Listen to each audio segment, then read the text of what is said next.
Rivalry. It's the Battle of the Beltway. The Howard Bison in town from Washington, D.C. to face the Morgan State Bears. It's the MEAC College Football Game of the Week on the Sports Fever Television Network. Hi, everybody. Great to see you. I'm Phil Shaner alongside my partner, the czar of the playbook, Emory Hunt. Howard, they have one of the most explosive offenses in all of college football. Wide receiver, Jaquez Ezzard. The guy's on fire. First Howard player to ever go back-to-back with 3 touchdown games. And we had him last week against Delaware State. He scored pretty early in that ball game. We talk about a player that has everything that you want at the position. He can play inside, he can play out. He's going to have to be big again today for Howard's offense. Morgan State's defense, 4th in the MEAC. They may have 3 of the best linebackers in the entire league, and Ian McBurrow, he is playing great. Monster game last week. You talk about a guy that's going to have to play sideline to sideline because Howard's offense does a great job of working you horizontally on a football field. If McBurrow can be an explosive player on defense, they can have a big day in this ball game, surprising against Howard. Emory, you got your primetime outfit on. You're ready to go, right? Red means ready. Let's go. The red light's on. Let's go. Let's do it. The Beltway rivalry meeting number 72 between Howard and Morgan. It's the Bears. It's the Bison. MEAC Football on the Sports Fever Television Network. The kickoff is next. Walters relocations. MEAC primetime football in Baltimore, Maryland. Howard and Morgan. Phil Shaner alongside the czar of the playbook, Emory Hunt, our third member of our team. Jeff Jajeski's down on the sidelines with his first report. Jeff? Thank you, Phil. An interesting matchup of ideals here on Saturday night. You have a Morgan State team under Ernest Jones who says, listen, we can go 15 straight plays with a good, stout defense, but we'll give up a big play on that 16th, and that can't happen, especially against this Howard team. After 6 20-plus yard plays last Saturday, they have 28 on the year. So that is certainly something that Ernest T. Jones and this defense want to cut out of the Howard offense. Thank you, Jeff. And there is Ernest T. Jones of Morgan State, coming off a win last week at Savannah State, 18-11 victory. Morgan State 2-4 overall and 1-1 in the MEAC. Howard also coming off a win, their first home game of the season last week, a big win over Delaware State, 55-13. Howard is 2-3 and 2-1 in MEAC play. 6 teams have 1 losses in the MEAC, so it's very much still open to try to win a MEAC championship. It's going down to the wire, partner. We're underway. Primetime football. The Sports Fever Television Network from Baltimore, Maryland. Howard kicking away to the Morgan State Bears. See what Morgan State can do on a return. They're dangerous on the return game, and that's Cofield. He's an excellent returner. Down the field he goes. Great field position. What a way to start the game. Howard has had 2 kickoffs this season returned for touchdowns in the Bethune-Cookman game. So this was an area that Coach London wanted to work on. And what a great start for Morgan State, the long return by Cofield. And if you're Morgan State in this ball game, you have to play clean in all 3 facets, offense, defense, and special teams. This is the type of start you want if you're Coach Ernest T. Jones, because this helps you generate some offense on that side of the ball versus a team who's going to put up points up on the board. It's your best defense to have your offense have success. That's why it was important to have a great special teams play like you saw in the opener. And sets them up with a great opportunity to get on the board first, and that would mean a lot to DeAndre Harris, the junior quarterback from Washington, Georgia, leading the team.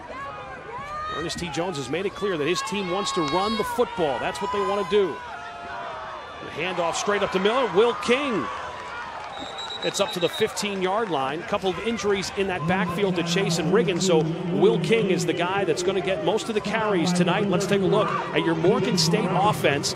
Baldwin's been nagged by injuries, but Corey Holmes at the wide receiver position, the transfer from Notre Dame, has really stepped it up. And, of course, the trench mob. They are really the main point of that offense. The big guys trying to get it done. And if they play well, Morgan's offense will go well. And there's your Morgan State offense. At left tackle, Josh Mills is one of the best ones in the country. Harris with the quick hitter. Gets it off quickly to Holmes. Holmes with his 14th catch of the season. Let's take a look at this Howard defense. Howard's allowing 451 yards of total offense, 230 yards rushing. The linebackers probably do the most damage for this team. Their secondary is very good. They like to go after the football. But if you're going to say an area of improvement, the Howard defense needs to improve a little bit. They give up a little too many as far as yards is concerned. Coach London wants to shore up that defense. It's all about stacking positive performance after one another. We saw them have a great one last week against Delaware State. Let's see if they can can have an encore performance here against Morgan. First and goal for Morgan, a good opportunity to score. And they're going to run the football. Will King pushes the pile down shy of the 5-yard line before he was stopped. And Ernest T. Jones, the head coach at Morgan State, understands how critical it is to have ball control offense in this ball game against Howard. His best defense, like I said earlier, is his best offense. If they can control the line of scrimmage like you see here up front, it gives them a great chance to control the game, shrink this ball game, and put a lot of pressure on Howard's offense to match the intensity and to match the scoreboard if they're able to punch it in. There was a look at Ernest T. Jones wearing pink tonight for breast cancer awareness in this month of October. Second and goal from the 8 for the Bears. Harris is going to run it himself. Dives towards the 1-yard line, and that's where he is stopped, down at the 1. Harris is certainly one of those guys that is a dual threat. Actually, there's 4 quarterbacks in the MEAC who lead their team in both passing and rushing, and 2 of the quarterbacks here tonight, Kalen Newton and that guy right there, DeAndre Harris, are both those guys that lead their team in running and passing. I like the pace right now for Morgan State. They're not trying to get outside of what they do naturally and not trying to get outside of what they don't do. They're not trying to play Howard's game, so to speak. They're playing Morgan State game, Morgan State football, which is running the football, controlling the line of scrimmage, and they're doing a great job so far in this opening series. So a third and goal from the 1. They lose the football. And fortunate to fall on it. That would have been a nightmare on a third and goal from the 1. Harris kept it and lost it. Here's a look on the replay. Situation where you're trying to do too much. I just made a long case for not doing anything outside of what you normally do. That's something that's new with Morgan State.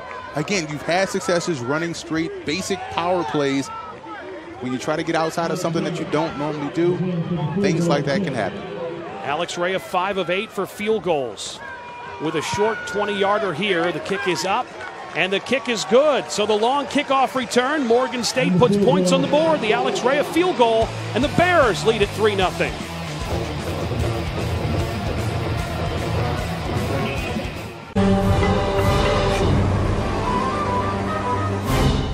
A 19-yard drive, and the Bears are dancing early with a 3-0 lead over Howard. Hey, points add up, so it's better to have 3 than 0, and when you're playing such an explosive offense in the Howard Bison. Beltway rivalry tonight. 76 meeting. Bears lead the overall series 43-27-1. The last time they played in Baltimore, Morgan State won that game 28-24. Touchback. Bears fell last year 39-14 in Washington, D.C. at Green Stadium. Kalen Newton had a big game, 2 touchdowns passing, 2 touchdowns running a year ago. Speaking of Kalen Newton, this offense, boy, are they good. Number 1 in total offense, number 1 in rushing and passing in the MEAC, one of the top offenses in the country. Ezard is great. Kyle Anthony, outstanding as well. As far as running backs, running back by committee. A lot of freshmen and sophomore get in there, and the offensive line has played big as well for this Howard Bison offense. Down 3-0, their first opportunity for Kalen Newton and the Bison from the 25. Newton time to throw, and incomplete. He was looking for Parson out of the backfield. Let's take a look at this Morgan State defense. They're 4th in the MEAC. The linebackers are outstanding. They get a lot of great pressure from that defensive line, but the linebackers, Emery, McBurrow 39 tackles, Whitaker 52 tackles, Kennedy 34 tackles. Those guys get it done. The secondary, they'll be challenged tonight with the great wide receivers that Howard has. The handoff up the middle. The go-go offense. The Bison, you see the intensity already, and that is Iggy Reynoso, the freshman from Reading, Pennsylvania, played at Wilson West Lawn High School. A couple of NFL quarterbacks from Wilson West Lawn High School, Kerry Collins, Chad Henne. Iggy Reynoso, the freshman who got a couple of carries last week, 8 carries for 34 yards and a touchdown a week ago for Coach Mike London in his 2nd season. Doing an outstanding job, immediately turned it around, 7 wins his first year. Here comes the pressure, and Newton is sacked. This is one thing the Morgan State defense likes to do, and they get to Newton. And Ian McBurrow, the guy there, had a huge game last week. That's his 5th sack of the season. Yeah, they really were able to flush Newton outside the pocket and took away two of his options at the far side of the field, and that pressure came quick. We talked about McBurrow in the open, being a dynamic player on the defensive side of the ball. He was able to do that on that play, getting the sack and forcing a rare 3-and-out for the Howard Bison offense. Doesn't happen often, that's for sure. So Howard will have to punt the football away. Just underway, and the Bears with a 3-0 lead. Cofield, who had the long kickoff return, is waiting at the 45-yard line to return this punt. Should be good field position again for the Morgan State Bears. Penalty marker is down. Good punt.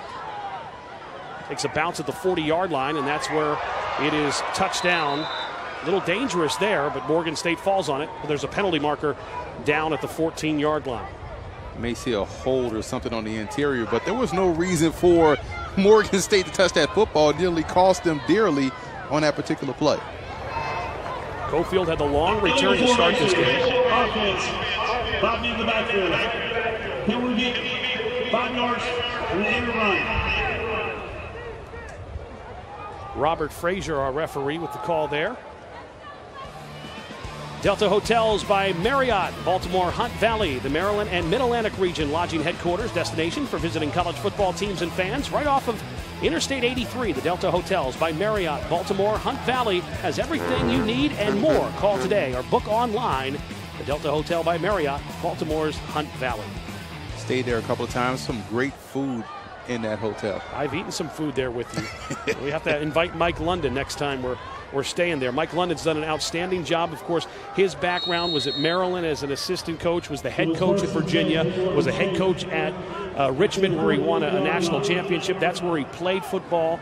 An interesting story that Mike London has certainly done an outstanding job as a wonderful coaching staff with him at Howard, and they've turned it around in a hurry. Will King gets up to midfield before he is stopped. 3-yard gain for Will King. Good story here for this senior getting an opportunity to play. He transferred from Fairmont State. He was big in his sophomore year, Emery, remember, on special teams, but last year didn't play so much. But Will King, now because of the injuries, trying to take advantage the last couple of weeks running the football for the Bears. He's been running really well so far this season for Morgan State. Former receiver, now making that move to the backfield, and he's been phenomenal from a vision standpoint. 2nd and 7, ball at midfield. Fake to King to get it out to White and incomplete. Again, Ernest T. Jones has made it quite clear that they want to run the football so much. Today was the Baltimore Marathon, and I was curious to see if he entered anyone. Ernest T. entered any of his guys. He made it quite clear they were going to run the football.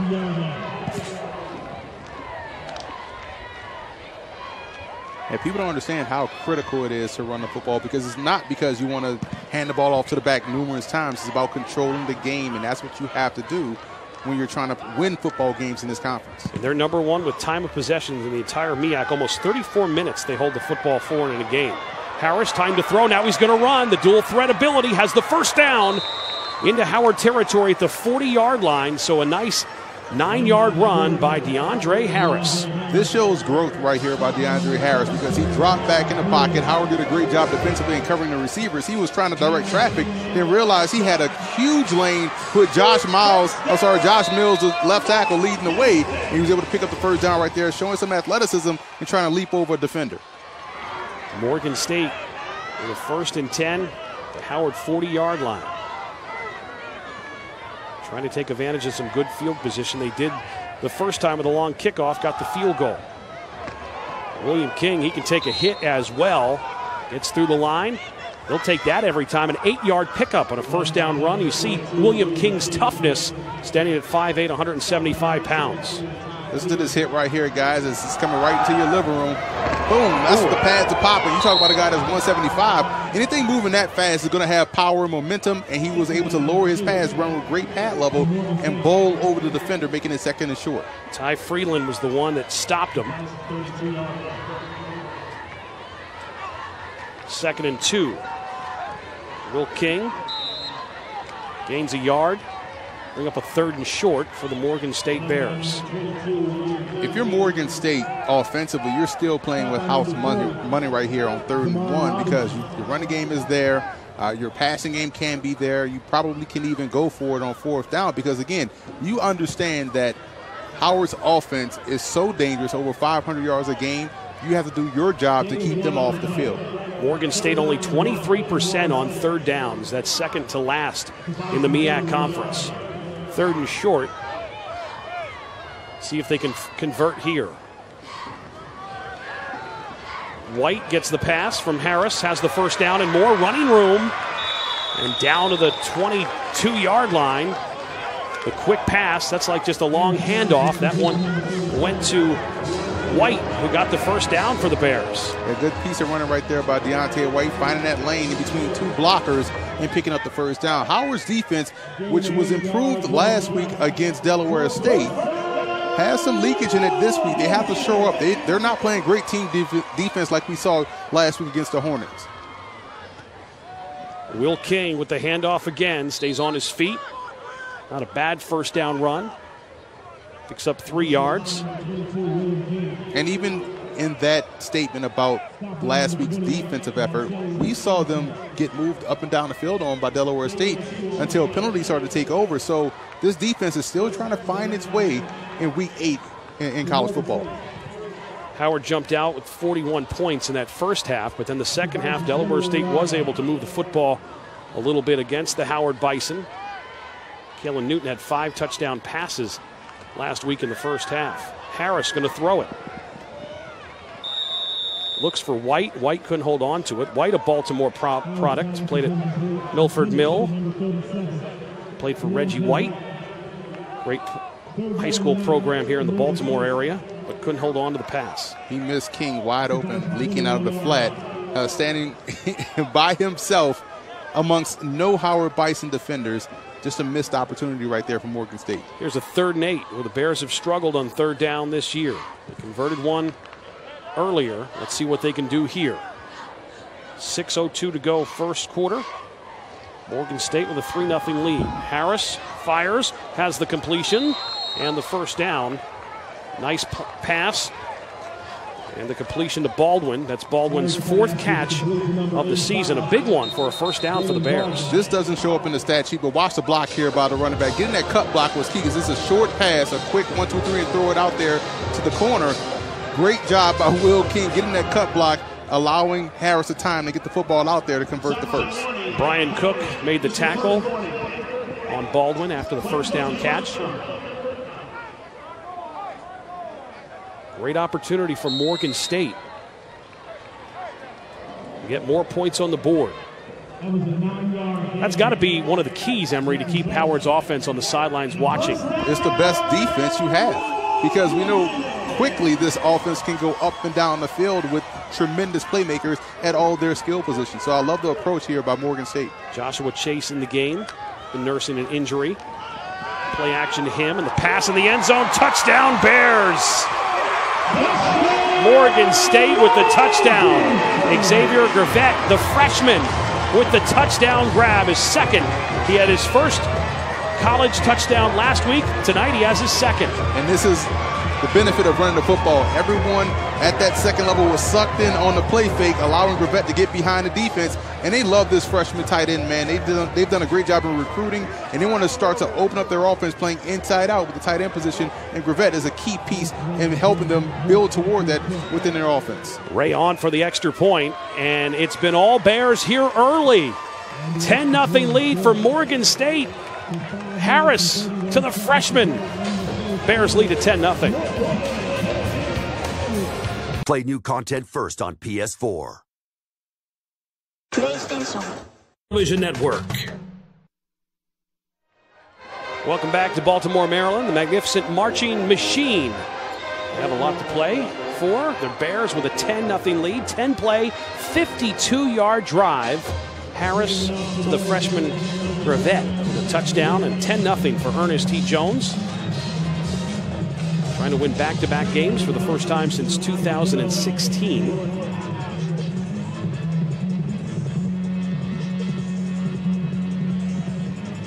Howard with a rare 3-and-out offensively. We'll see what they can do with their second opportunity. I would expect to see the tempo get picked up a bit here on this series for Howard. And the kickoff out of the back of the end zone, so a touchback for Kalen Newton and the Howard Bison offense. At this time, with all the student athletes, He averages 513 yards a game. Football fans in Western PA stay at the award-winning Courtyard by Marriott at Cranberry Woods. Fun at the fitness center, the Bistro Restaurant, Courtyard Fire Pit, and a lot more. Call for reservations or book online at Marriott.com. Stay at the award-winning Courtyard by Marriott in Cranberry Woods. 1st and 10 for Kalen Newton and Howard Bison, down 10-0. Newton with the handoff straight ahead to Iggy. Iggy Reynoso. They are running back by committee. You'll see Reynoso, you'll see Parson, you'll see Dorsey. Crut's been injured. Brannon, the senior. The rest of them are all sophomores and freshmen. We saw a bunch of different running backs in last week's win over Delaware State. 2nd down. Newton in the pocket, buys some time and extends the play. That's what he's so good at. And the ball is batted down. What a great play there by Ian McBurrow, the linebacker, able to make that play. Yeah, he baited Newton in to throw that ball. He was able to make a play on it and break it up. You see him open, but just a great defensive play right there. A great play sometimes gets nullified by a greater play. The real job was being done on the back end by Morgan State, taking away that wheel route, that deep option down the field for Newton, and he had nowhere to go with football. He was looking for his top target, Ezard, but McBurrow made the play. Newton to throw it on 3rd down. Now he's going to run, breaks out of a tackle.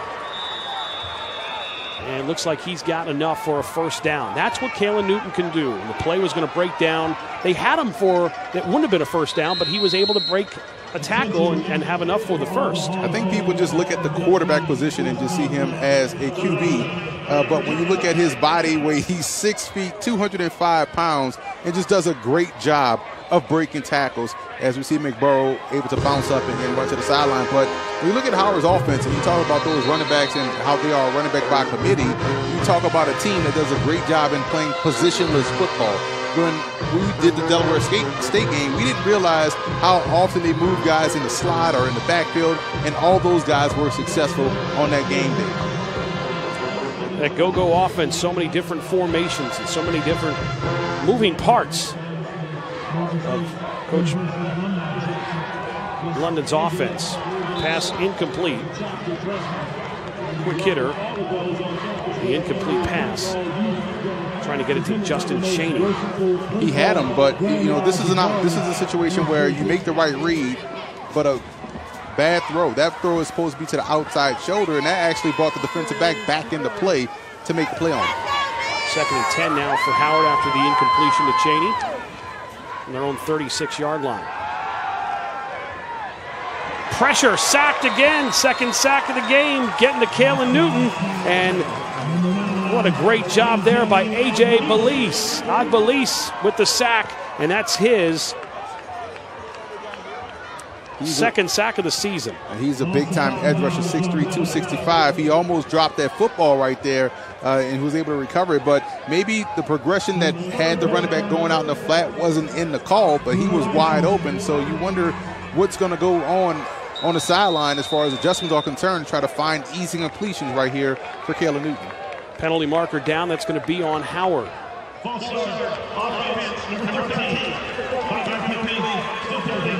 So a 5-yard loss at the Agbalise sack of Newton, and then the penalty takes him back 5 more. So now we're looking 20-yard, 3rd and 20. And you still have to be careful here if you're Morgan State, because Howard is so aggressive offensively. They have plays designed for 3rd and 20, so you can't just rest on your laurels and think you're going to easily get off the field. 3 wideouts at the top, 2 at the bottom for Newton. Newton extending the play. And incomplete, looking for Ezard on the sideline. And Howard will have to punt the ball again back to Morgan State. Yeah, Howard's offense tonight just looks flat.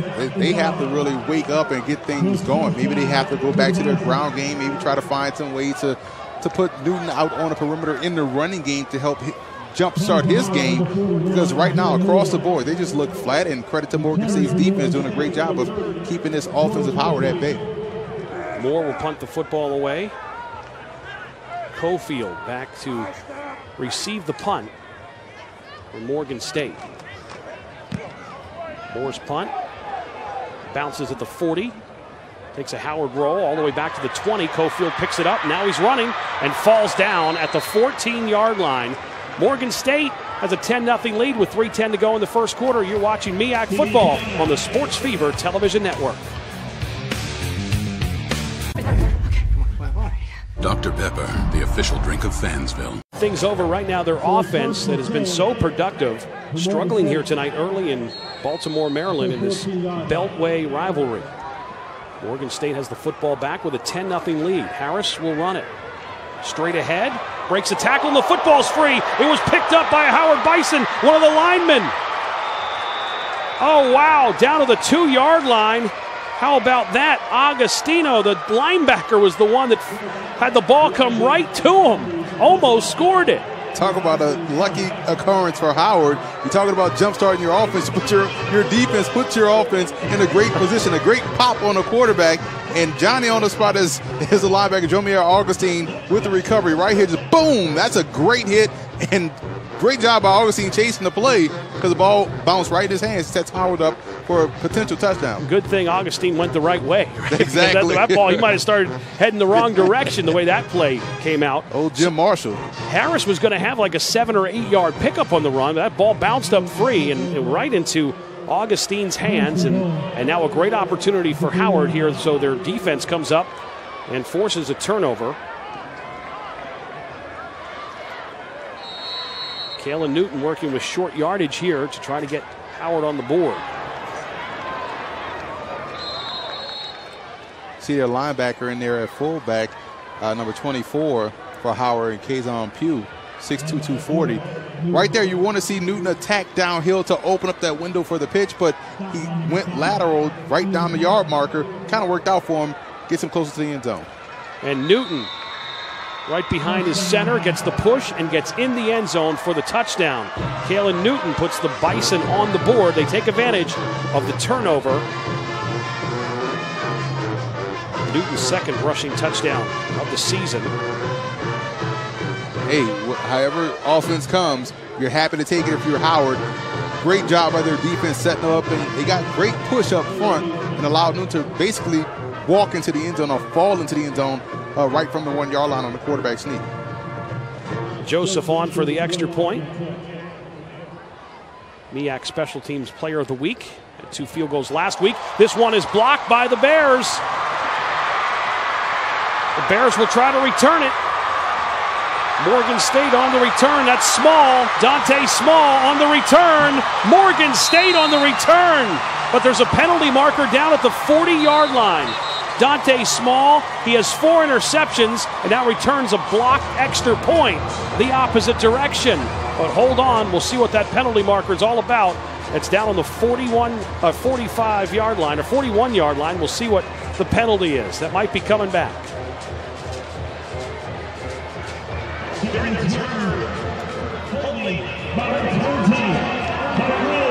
The score is canceled and timed over.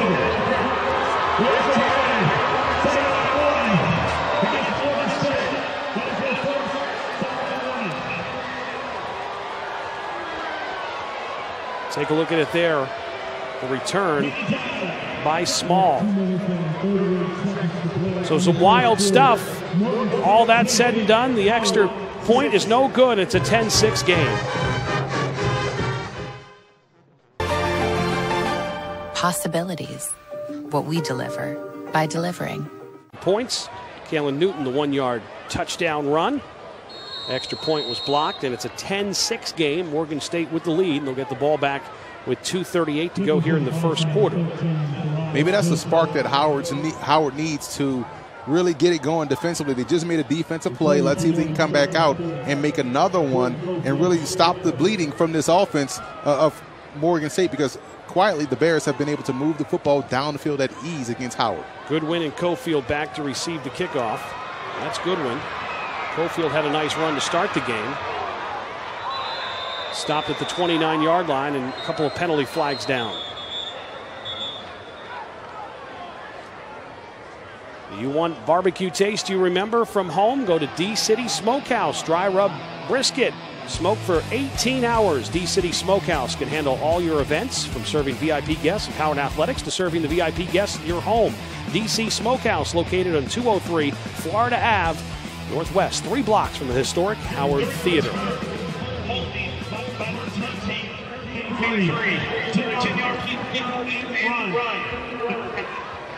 Let's head down to the field to Jeff Jajeski. Jeff? Well, Phil, we've seen a stable of running backs for Morgan State this year due to injury, and we've seen a lot of William King here again tonight. But Joshua Chase is available. He's been out there a couple of times, but they do expect King will shoulder the workload, and Chase will be sort of an emergency power back when necessary. Thank you, Jeff. We have a new quarterback in, DJ Galat. Redshirt freshman from Maryland, Riverdale Baptist, 3 of 11 for 8 yards passing. After Harris fumbled the football, going with DJ Galat, there is DeAndre Harris, who had the fumble that turned into Howard's touchdown. Will King. Ball's free again on the turf. It looks like Howard has it at the 30-yard line. So a Harris fumble, now a Will King fumble. And Howard's defense coming up and getting turnovers. Well, it looks like Howard's defense has been able to arrive here on time. They've been alert the last 2 series, forcing turnovers. And 9 times out of 10, when your defense is able to be opportunistic like this, it helps the offense get into the game. And I think that's going to be huge for Howard. Let's see what they do offensively now from the 25 to 30-yard line. So just a good hit right there, good defensive tackle, and that's what you have to do if you're Howard. Your offense is sputtering. Let's make a play on defense and get the ball back for him. Cook picked up the fumble. Now again, short field after the turnover for Kalen Newton. 1st and 10 from the 29. Handoff, not much there. This Howard offense is too explosive to give him these kind of short field opportunities. The run there by Parson, the sophomore from Philadelphia. Look at Coach London. Has to be happy with his defense forcing 2 fumbles. Let's see if Kalen Newton can take advantage of it. Newton chase from the pocket. This is where he's dangerous and throws it away. Smart play right there by Newton to not take the sack and throw the ball away to live to play another down. It's going to be 3rd and 9. We'll see what offensive coordinator Brendan Marion draws up here to pick up the first. But good job just getting outside the pocket and throwing the ball away rather than taking a loss right there at the 30-yard line. Howard #1 in the MEAC on 3rd downs, 42%. We have a 3rd and 9 here. Newton around the outside will keep it and try to run for the 1st down. Cuts back and he's short of the 1st. Good job by Whitaker to make him go to the inside. And Kennedy there to make sure Newton didn't go any further. So a 4th down coming up. Love the play call. They essentially called this a quarterback sweep because he had the tight end and the end man on the line of scrimmage still block those defensive ends, clearing a lane for Newton. They're going for it here on 4th and 4. Only 25% on 4th downs this season. 4 of 16 on 4th downs for Coach London's Howard Bison. 4th and 3. Give straight ahead to Iggy Reynoso. I don't think he got it. No, he's going to be short. That's big. You get short yardage after the 2nd fumble of the game. You have the ball at the 30-yard line, and Morgan State's defense came up and did what they needed to do. Turn the ball over on downs. If you're going to run at Morgan State, you're going to have to run outside because you're not going to move those guys up front off the ball very often. So just a great defensive stand right here by the Bears, holding those guys to a minimal gain, and like you said, turning the ball over and really bailing out their offense. 36 seconds to go in this 1st quarter. Morgan State with a 10-6 lead. After the Morgan State defense forces the turnover on downs. Those 2 turnovers will upset Ernest T. Jones. So much that he took Harris out of the game and put in Galat, and then William King had the 2nd fumble. And Galat trots back out there once again. So watching Harris on the sideline, he's moving fine. This is just a substitution that they've made to go to Galat. Chase gets his first carry of the night. I'm sorry, that's Jackson, the freshman from Detroit, Michigan. They like this kid. Jalen Jackson. So he has great vision, very elusive. Played at Detroit MLK High School. 5'9", 210 pounds. Just gets back to the line of scrimmage. So a 2nd and 10 for Morgan State. 10 seconds to go here before the end of the first quarter. And that'll be the final play of the first quarter. We are through one quarter here in Baltimore. The battle for the Beltway. The Bears with a 10-6 lead over the Bison. MEAC Football on the Sports Fever Television Network. Events. Miss Shirley's, Adidas, Nifty Cleaners, and Morgan State University. Second quarter back in Baltimore, Maryland, on campus at Morgan State. MEAC primetime game on the Sports Fever Television Network. The Bears lead at 10-6. 2nd and 9.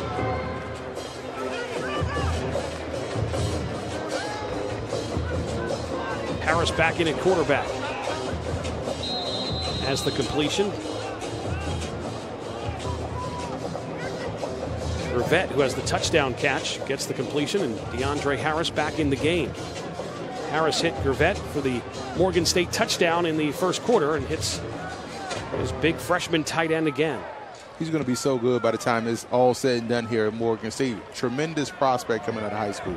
Jack McCracken, another freshman who's been playing tight end, who was injured, so Rivette next guy up and taking advantage of that. McCracken is another one that they're high on here at Morgan State. Again, great job recruiting that position. McCracken got hurt in the South Carolina State game. Harris to throw and incomplete. Over the head of his receiver, Rivette. Also was, I think, actually looking for Pollen. 4th down coming up for Morgan State. Yeah, Darian Pollen was wide open right there. You got to give him a chance to make a play on it. You put that ball too high and outside, you hit him in stride. He's still running because there was no one near him. He had an angle on the defender. Got to make that throw if you're Harris. O'Shea to punt it away for Morgan State on the 4th down.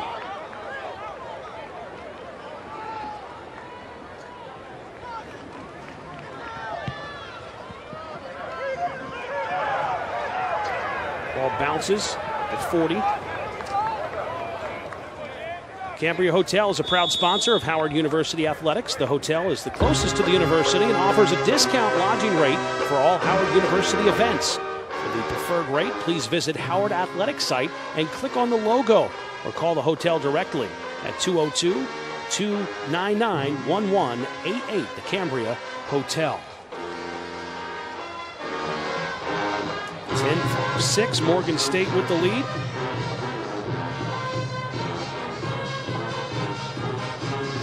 Howard with only 9 yards of offense in that first quarter.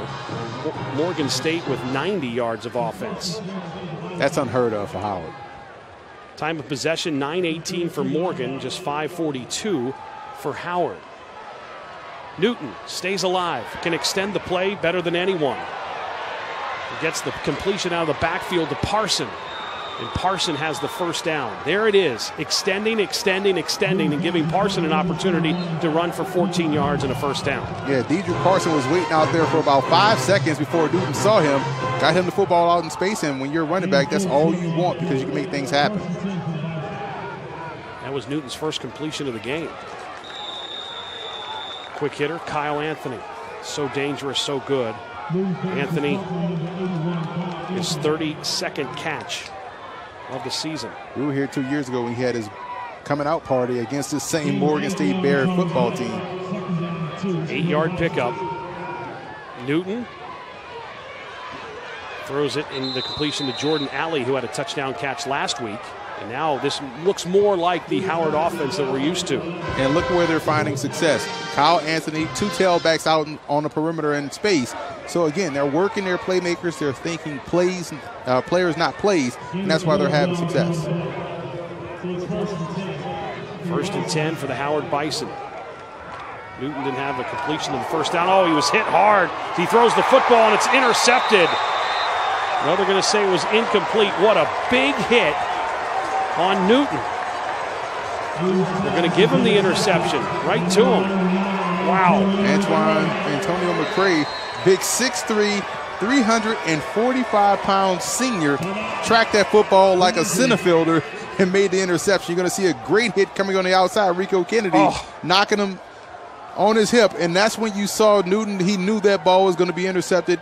Great job right there by McCray tracking the ball and coming down with the interception. Again, another turnover in this ball game. Both defenses have really stepped up their play tonight. Antonio McCray extending himself after Rico Kennedy said hello, how are you, to Kalen Newton. That was a big hit. Harris back in. Let's see what they can do after the turnover. Morgan State with 2 turnovers in that first quarter.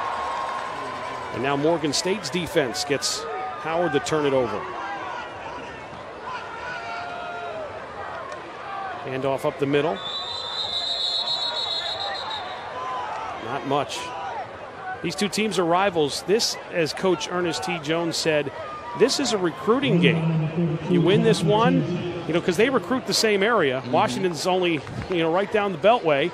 So this is a big-time recruiting game for these two teams. Starting to see both defensive lines stiffen up a little bit. Morgan State had success earlier in this game moving the football, but now Howard's defensive front starting to tighten up a bit and shut down that running game. Chase had a 1-yard gain. Will he get it again? Oh, intercepted right to Brian Cook. Cook is going to take it to the house for the Howard touchdown. That looked like a miscommunication between the quarterback and the wide receiver, but great job right there by Cook, just being where he's supposed to be, playing the football and making a play on it. Again, a play doesn't care who makes it, it just wants to be made. Brian Cook, 6'1", 185, the sophomore, making a play, putting his team ahead with the pick 6. Brian Cook loves to play Morgan. Last year in the Morgan game, he had 3 pass breakups, and he had 2 interceptions last year against the Morgan State Bears. Here, the pick 6. Harris throws the interception and returned by Cook. Coach London will take a timeout as Howard has the first lead of the night.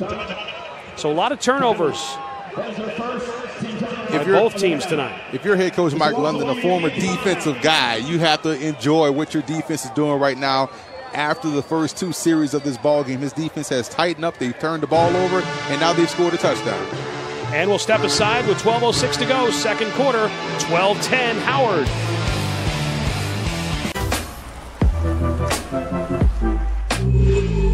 The pick 6 by Brian Cook.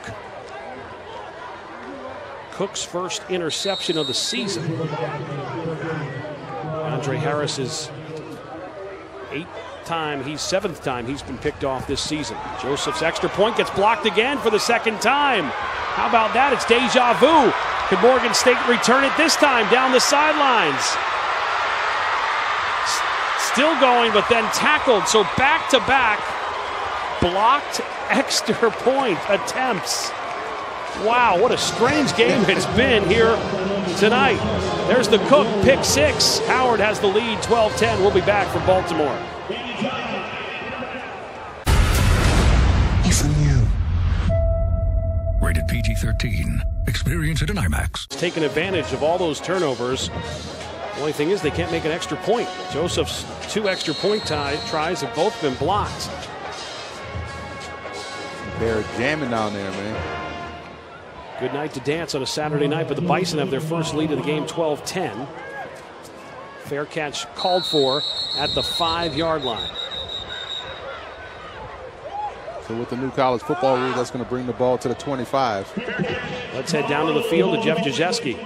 Thank you, Phil. We haven't quite seen Jaquez Ezzard make the impact that he normally does in this game. He's obviously gotten MEAC representation, but now he's starting to get some recognition on the national level. He was named the CFPA FCS National Offensive Player of the Week after 4 catches for 191 yards and 3 touchdowns, and he was named to the Walter Payton Award Offensive Player of the Year watch list. So this guy's really starting to move up the ranks at this level.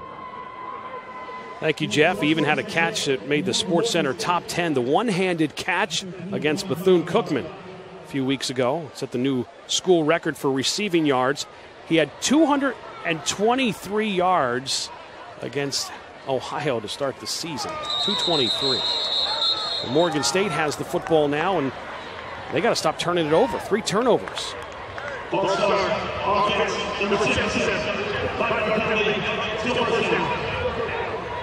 Outside of the first 2 series, Morgan State has gone backwards on offense. You're right. Second penalty of the night on Morgan State. DeAndre Harris, who threw his 7th interception to Cook, has returned for the score to give Howard their first lead of the night.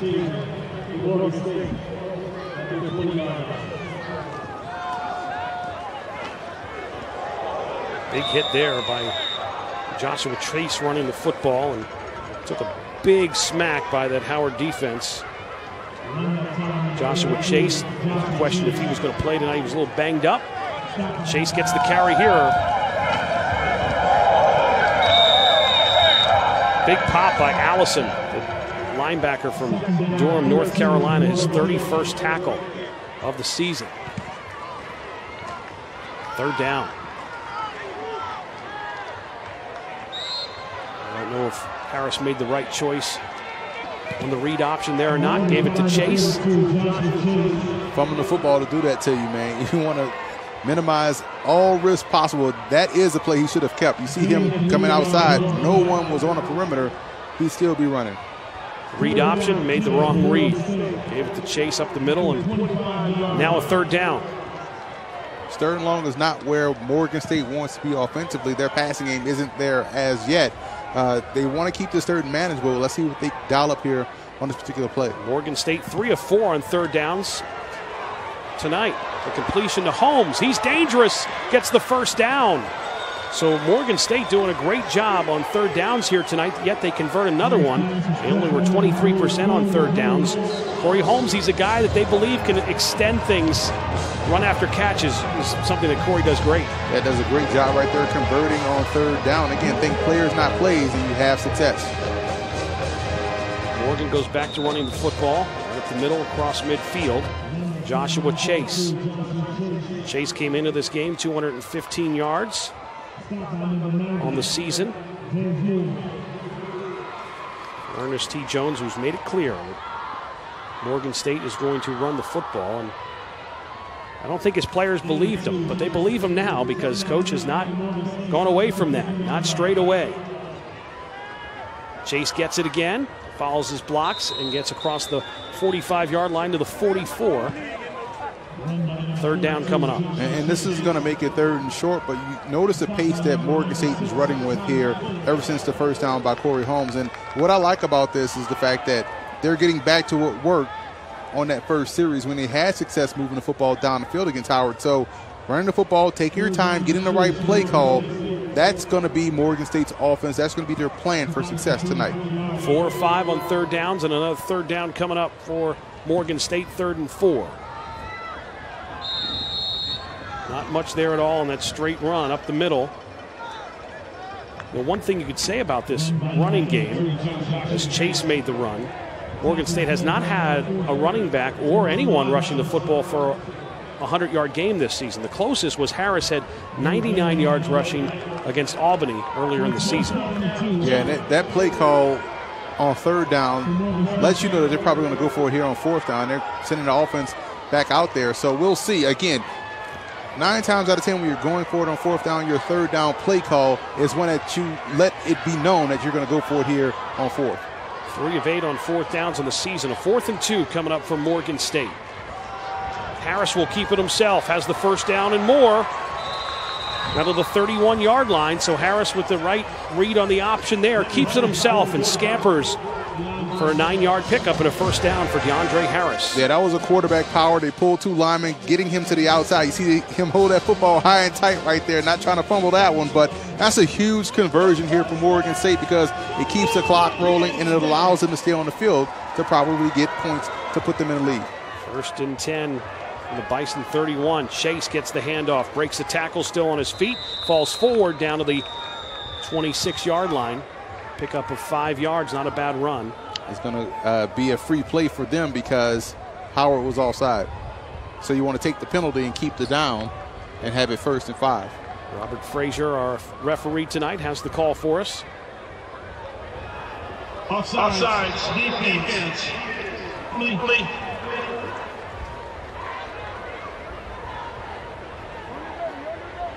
Got to hold your water if you're up front, man. You're watching the ball, you still jump offside. That drive coach is crazy because you're right there closest to the football and you still find yourself on the other side of the line of scrimmage before the ball snaps. Isaiah Flood whistled for the penalty.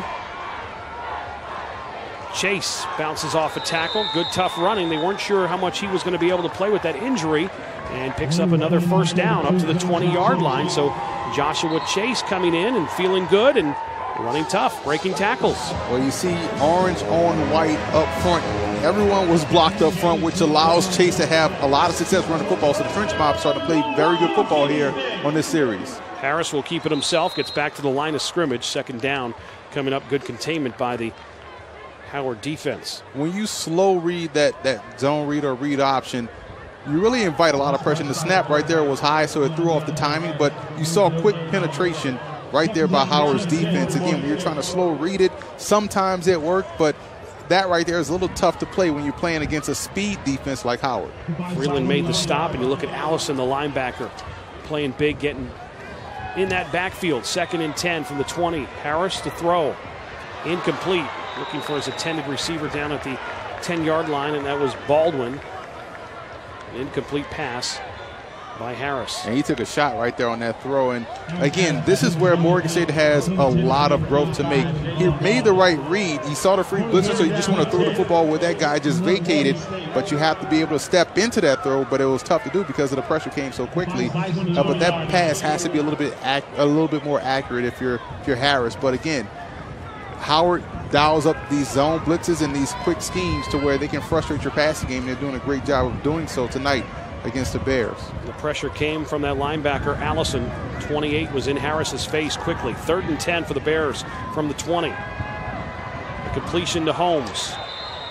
Corey gets out of bounds after a couple of yards. A 4th down coming up. Yeah, they're going to play for points here. It gives them the lead. They're going to send a field goal unit out there, but Rhea has a 20-yard field goal. That opened our scoring. It was our first score of the night. Holmes now with 2 catches on the night. And Ray is on for a 30-yard field goal attempt. Has a 20-yarder already to open the scoring back in the first quarter. Alex Rea, 6 of 9 on field goals. 30-yarder is up, and the kick is good. And the Bison have the lead by 1 after the Alex Rea 30-yard field goal. Morgan State takes the lead back on Howard.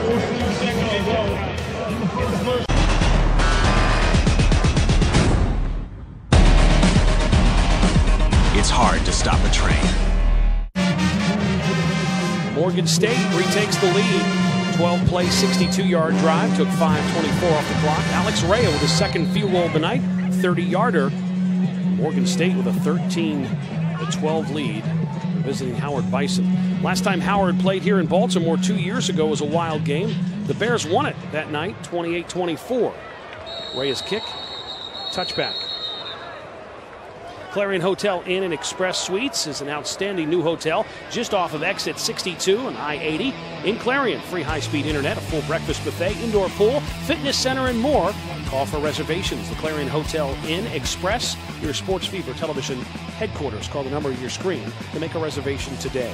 A couple of scores around the MEAC. South Carolina State, a 30-19 winner over Delaware State.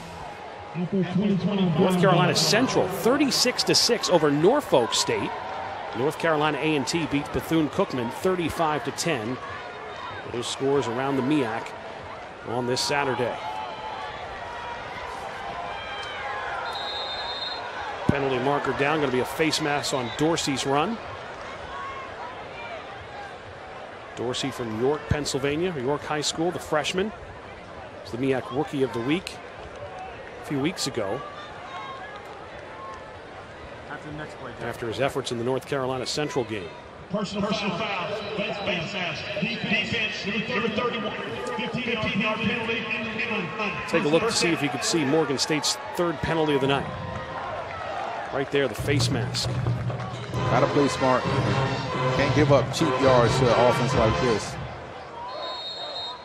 Lewis Jr. Marcus Lewis Jr.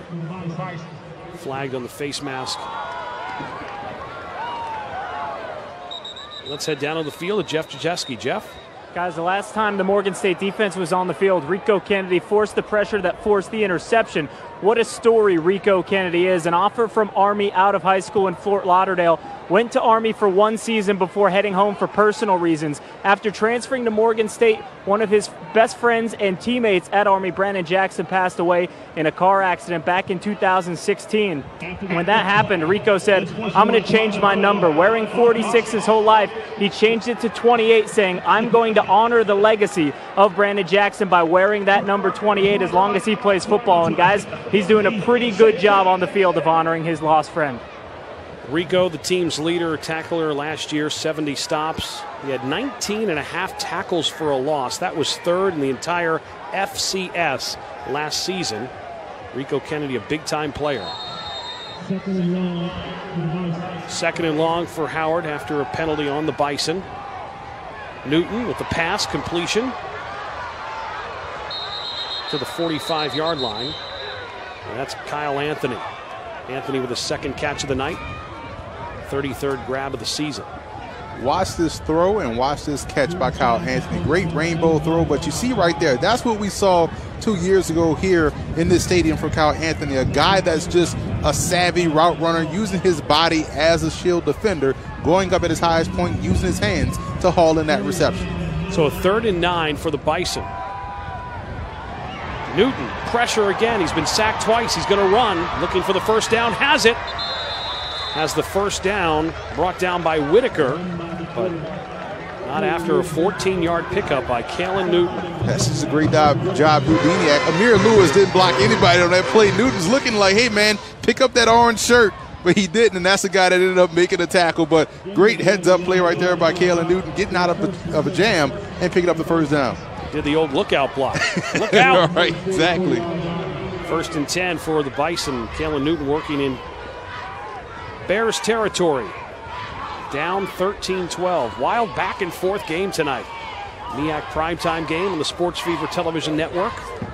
Beltway rivalry. Parson. The run, not much there. Again, a number of backs. We've seen Parson, we've seen Dorsey, we've seen Reynoso. It's a good stop right there by Rico Kennedy. Again, you talk about a guy that's playing inside out, setting the edge, flying up and run support, making that stop at the line of scrimmage. Interesting that they have 2 backs, Amir Lewis from Emotep Charter, and so is Derek Parson, both from Philadelphia, both from the same high school, Emotep. There's Rico Kennedy. Jeff telling us his story a few moments ago.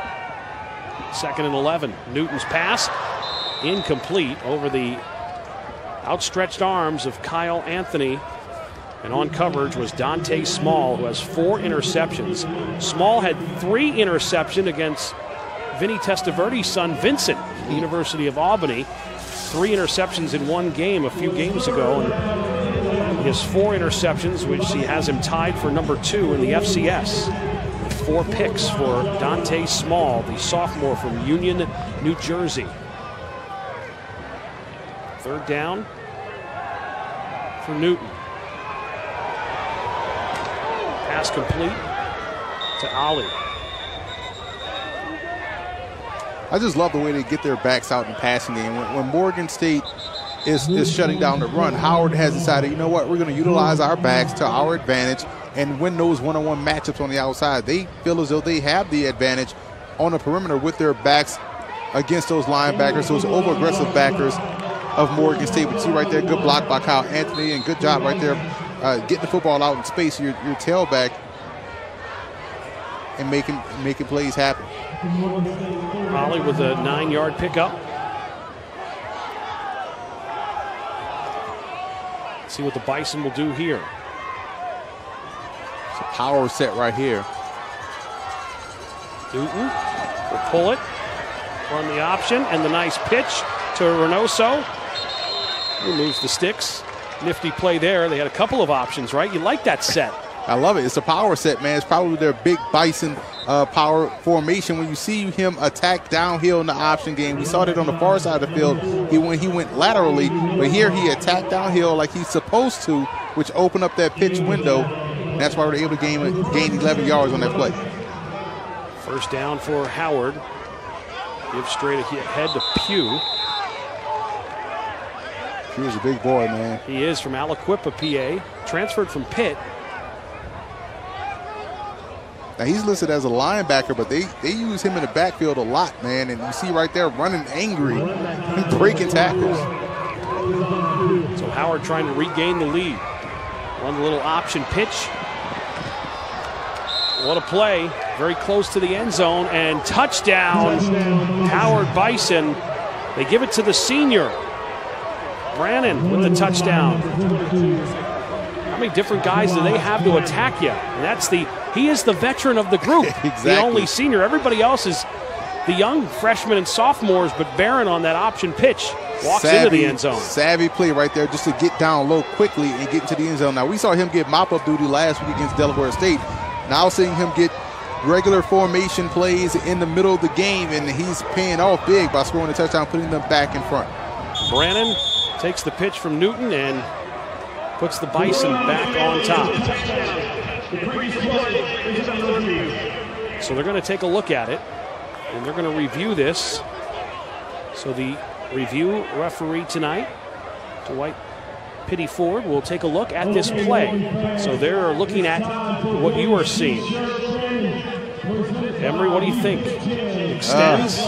Well, it's tough. When you freeze it at the 1, you'll see his knee is down, so it's all about where the ball is. But in live play, it looks as though he got over. But if you see it again from the sideline angle, we're going to freeze it right when that knee hits the ground, about at the 1-yard line, right there. Where's the ball? Is that across the goal line or not? Touchdown.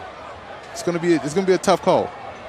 Well, they're working on the replay booth below us, so you're seeing what they are asking. Mr. Dwight Pettiford, the replay official, I met him before the game, and he is taking a look at this replay here in the MEAC and taking a look to see if this is a touchdown or not. This is the best angle right here. Knee is down right there. Now, is that ball across or not? I do believe it's across. So, again, the replay booth is looking at it, the exact same video we're looking at here. So, you're seeing it live of what's going on in that replay booth. So the replay official is talking to our production crew and asking to see what angle that they could possibly give them and to slow the video down to make a decision. And then they'll, of course, go down and let the officiating crew down on the field know. As you see our head official, a referee, Robert Frazier, on headset, talking to the replay crew that just watched those various replays that we showed you. Either way, it's going to put Howard in a great situation. If they're not going to give them the touchdown, it puts them right at the 1-yard line where they can have a chance to punch it in. What's your feel on this game? Kind of a strange game, right? I mean, it's not what I expected, the turnovers, and then, Howard, their big play offense really hasn't had a lot of big plays because they had short field, so they were able to take and get points for Coach London. And then I would think Morgan, they would have to be happy with the way they played, take away those 3 turnovers. Yeah, I think that you hit the nail on the head right there. You don't know what to make of this game. It's not that Howard's offense has been exciting.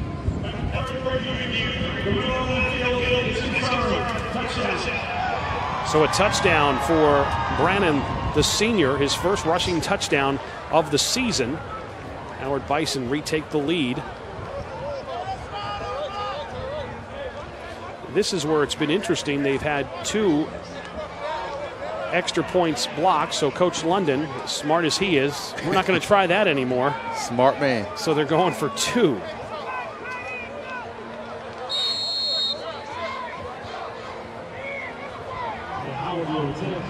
Howard with the 2-point conversion. Newton steps up to the line now. Backs off with the option pitch for Parson, and he's in easily. So if you can't kick the extra point, go for 2. Howard Bison have a 20-13 lead. Nice pitch. The senior in the end zone for the score. When you switch to DirecTV, more for your thing. That's our thing. Big crowd tonight at Hughes Stadium on the campus of Morgan State University. Bison retaking the lead on a 10-play, 75-yard drive, just over 3 minutes. Brannon, the touchdown run, took the pitch from Newton, and it's 20-13 after the 2-point conversion. Joseph will kick the ball off. Morgan State on the return. They're dangerous on returns. Goodwin on the return. Nice return.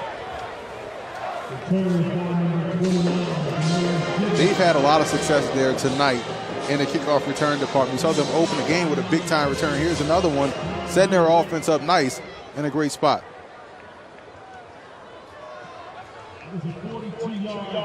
42-yard return for Goodwin with 3:01 to go before the half. Let's see if Morgan State could answer Howard.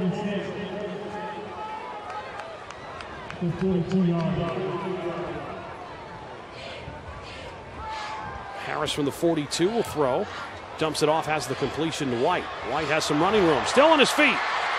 Down to the 30-yard line to Howard, and what a big play there, getting the ball. That was actually to Joshua Chase coming out of the backfield. So Chase feeling good. Again, a question mark to play tonight. Had a couple of runs last drive, and here catching the ball out of the backfield, and good run after catch. 1st and 10 from the 30. Harris fakes the pitch.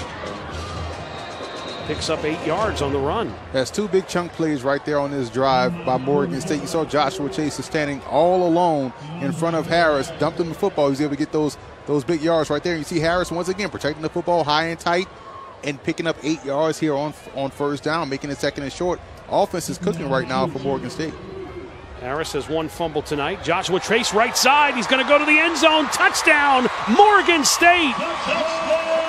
Just how you drew it up, right? 3-play drive, touchdown. They all set up because of a great special teams play. So if you're Morgan State, your special teams has stepped up big time in the return game and also as far as blocking extra points. And now your offense is starting to answer the call, drive down the field.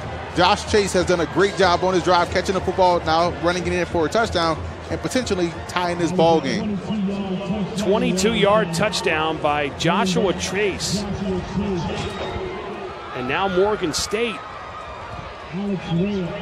answers the Howard touchdown. Rhea with the extra point. The kick is up.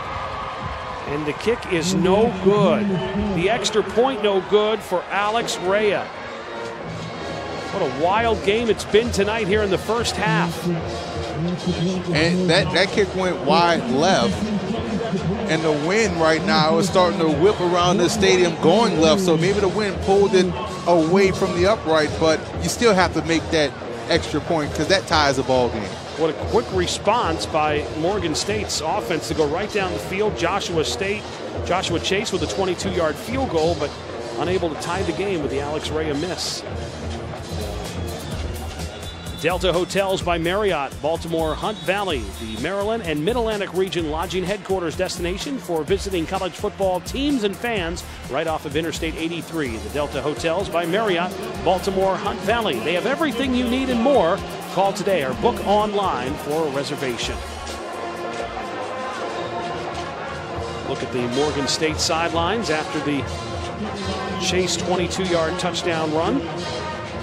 Mike London on the other side will have a lot to talk about. I think both coaching staffs will have some interesting conversations during the break. You read his lips a few seconds ago. He said wrap up and tackle. A lot of missed tackles on that particular drive. Ready to kick it off into the end zone, and Howard will take it out on the return. Oh, big hit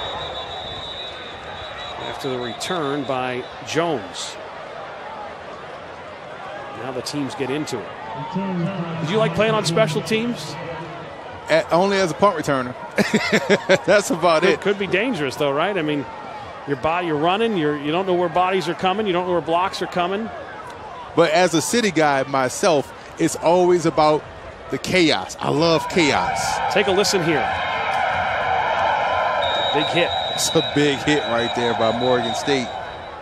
Jones on the return. Deontay White, the receiver, getting in the action, laying the pop on the returner.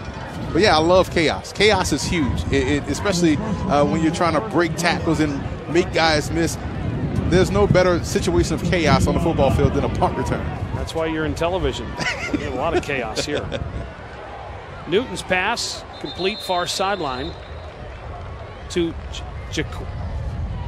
Jaquez Ezzard with his first catch.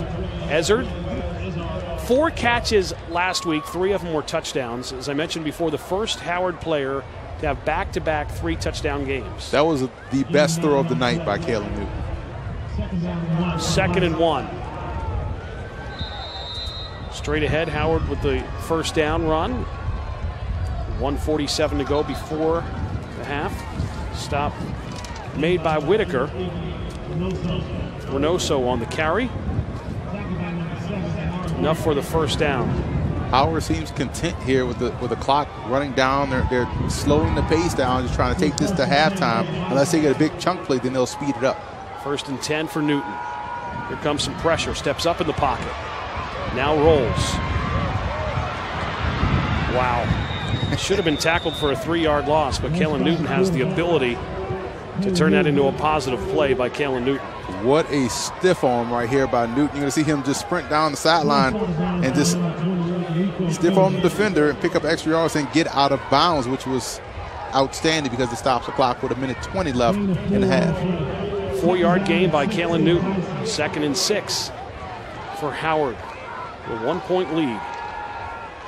More pressure coming. And they get him again. What a job tonight by this defense. That was the main objective, was to get to Kalen Newton, and they have done that tonight. See Morgan State taking that time out because they get the sack right here, and it's going to put a lot of pressure on Howard. He has to get rid of that football. Dump it at the feet of the running back. It looked as if they were setting up a screen, but he held it too long and took the sack. Taylor Thompson with the sack for Morgan State. 1:11 to go before the half. 3rd and 18 coming up after that Taylor sack. So Kalen's been sacked 3 times coming into this game, sacked 8 times on the season. 3 here tonight by this Morgan State defense. This defense now has 16 tackles. That's tied for 2nd in the MEAC. Last year they were big on sacking the quarterback as well. They had 24 sacks as a team last year. That was 4th in the league. A lot of tackles for a loss a year ago as well. Most of them were in the hands of Rico Kennedy. It's a big 3rd down right here for Morgan State. 3rd and 18. Alley with the catch. It's to the 30-yard line, and 4th down, they'll have to punt the football away. Morgan State will get it back. About a minute to go before the half, trailing 20-19. Morgan State takes a timeout. Now, if you're Morgan State, you may want to go after this and try to get a punt block and set your offense up in a really good situation. Or do you sit back and just play a little bit of coverage and set up a return? They've had great returns on kickoff tonight. Let's see if they can set one up here on the punt return. Again, a strange game. Those 3 turnovers by Morgan State, yet they're only down by 1. Howard's offense, very explosive, took advantage of short field. They had a couple of 3-and-outs early on, kind of feeling their groove. That last drive was pretty Howard-like, but it's hard to get a good feel of. This certainly game was one of these games that when you get 2 rivals like this together, I guess that can happen. It doesn't go as you expected to or as you planned that the game would go. Yeah, because if you look at it prior to coming to this game, you thought, okay, high-powered offense, great defense, should be a strength versus strength battle, but right. The roles have been reversed here tonight. So Howard will punt the football away. Deontay White back to receive the punt. White will have a return on it. Penalty marker is down. White still on his feet. And then he stopped at the 38-yard line. Have to wait to see what the flag is all about on the return by White. We're going to get a block in the back. Once again, it never fails, man. I've just resigned to the fact that every punt return is going to be a block in the back, no matter what game you're watching. During the return, a little block in the back. Return team, number 88. Team penalty from the spot of the foul. Touchdown. So Morgan State will have the football with 52 seconds to go before the half. See if you can see the block in the back on White's return. It was barely a block in the back, but I guess, I don't know. That one was a tough one. It changes things here for Morgan State offensively because that was going to set them up real nice on the 35-yard line. See what DeAndre Harris can do. Throws this one away to the Howard sideline. Now you want a quick 3 and out if you're Morgan State because Howard has all 3 timeouts. We know their offense doesn't need much to really put points up on the board. So Howard did use a couple of timeouts. Okay. They have one timeout remaining. DeAndre's taking a couple of hits after his passes tonight. There's a look at the trench mob, that offensive line.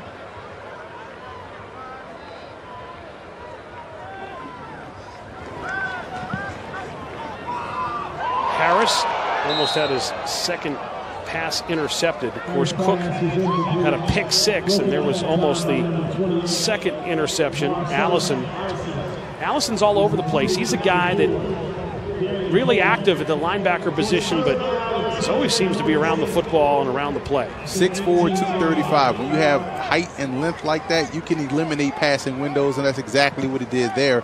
He used that 6'4" frame to go up and take away that option, which was open for Harris, but I'm willing to bet that you'll see a run play here for Coach Jones try to get to halftime without any more mistakes. Well, Allison and Cook definitely the 2 top players in the Howard defense, and both of them were good tonight. Cook had a pick 6 for a score. Holmes, a little wide receiver screen that didn't go very far, and 35 seconds to go before the half. Now Howard takes their time out, their last time out and a half.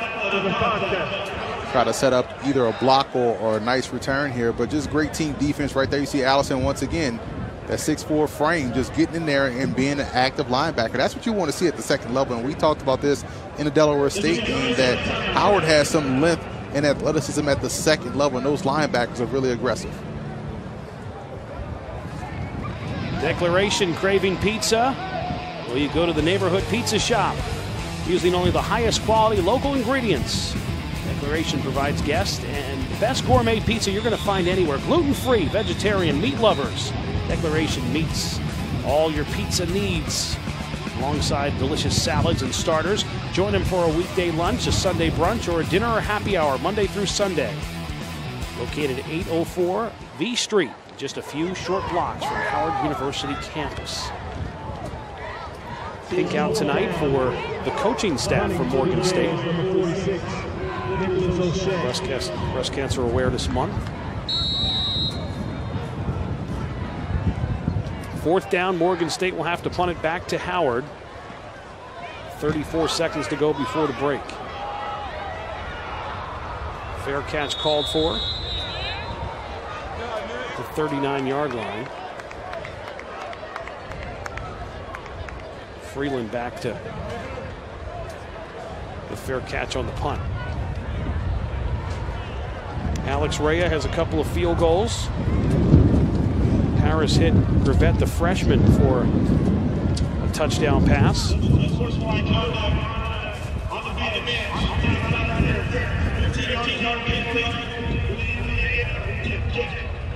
So both teams have been warned of the sideline infraction, and here penalties enforced. When they called the penalty here on the sideline, like the ref did, a player must have ran into the ref or bumped the ref. And if they... So the coach running into the ref, that was the sideline warning in the beginning, so the second time it becomes a penalty. Yep. So this is the second time it has happened tonight for Howard. 29 seconds to go for Newton. Looking for more points before the end of the half. He has the completion. Want to quickly get on the line of scrimmage and down the ball. There are no timeouts left, but a nice stick throw right there over the middle of the field by Kalen Newton. Justin Chaney with the grab. The go-go is on speed-up offense here with the clock running. Newton's pass. Kyle Anthony. Wow. Complete. Oh, wow. Only Kyle Anthony could make that catch. Savvy, veteran-like skill set. Down to the 30, down to the 35. Newton with no timeouts spikes the football and stops the clock with 12 seconds to go. Kyle Anthony went way down to make this grab. You're going to see it here. The catch he made at the 35-yard line. It's a great job, just going down low, using your body as your third hand to secure that reception. It's a big-time play by a big-time player. 12 seconds remain before the half.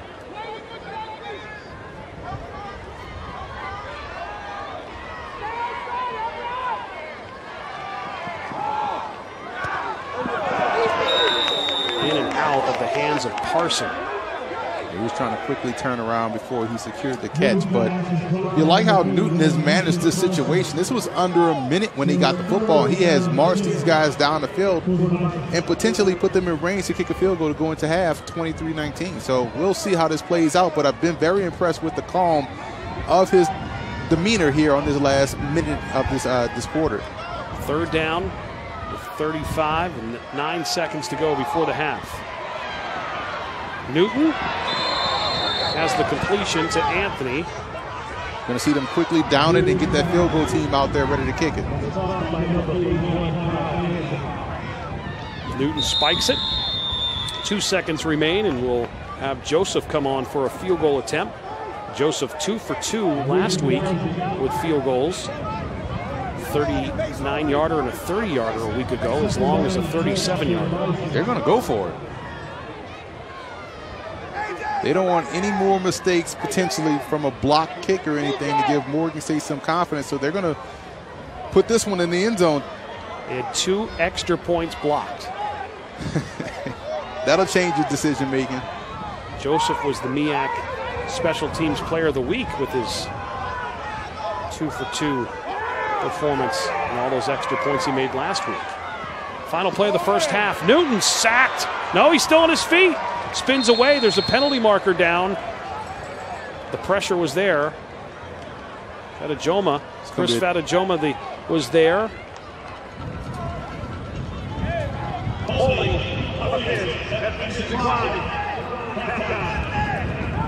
So there you see Newton. He got away from the pressure initially, Emery, and then was brought down. What a fitting way to end the half. We had a lot of craziness throughout the first 30 minutes. Absolutely, a wild first half. The Howard Bison holding on to a 2019 lead over Ernest T. Jones and the Morgan State Bears. And Jeff's going to have a word with Coach Jones. Let's head down to the sidelines. Jeff?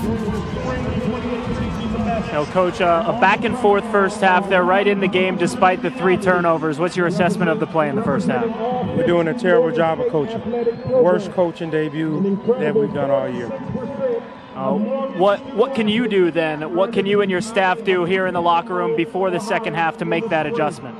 Go in here and talk to my coaches about coaching these kids how to use fundamental skills and fundamental techniques, stuff that we teach, basic stuff. All right, Coach, I appreciate your time.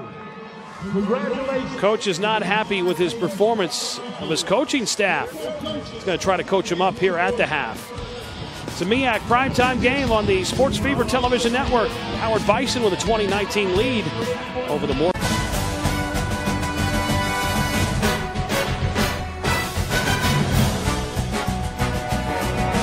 In Baltimore, Maryland, Howard Bison with a 20-19 lead over Morgan State in our MEAC primetime game on the Sports Fever Television Network, brought to you by Howard University and Morgan State University. Jeff Jajeski's down on the sidelines with some special guests. Jeff? Thank you, Phil. 2 very special guests with me. Monica Scott Haynes, Jakaria Stewart Crawford, both inducted into the Morgan State Hall of Fame last night. Both played volleyball here at Morgan State. We'll start with you, Monica. Just take me through that experience last night. What were your emotions? Just what was the whole night like? Oh, my goodness. It hasn't really hit me yet because I haven't settled down from last night, but it was truly an honor to be part of the 27th Hall of Fame induction ceremony. I think we were one of the 2 youngest to ever be inducted, so it was truly an honor, almost surreal moment to be with those other 5 inductees. And Jakaria? Yes, absolutely. I think that the institution itself has come such a long way, so to be able to come back and share in this moment with my teammate was phenomenal. And take me through the night. How did the induction ceremony go? What happened? So we were maybe 3rd and 5th on the list of 6 inductees, and the first inductee had a great speech. I mean, very wise and honorable speech, and we had to follow that. So it was a lot of pressure on us. But I think we brought the energy from our era of the 90s. And volleyball is kind of a slept-on sport, so we were happy to have two of us come in at the same time to give them the 1-2 punch. And what was that pressure like when you had to get up there and give your speech? I never feel pressure.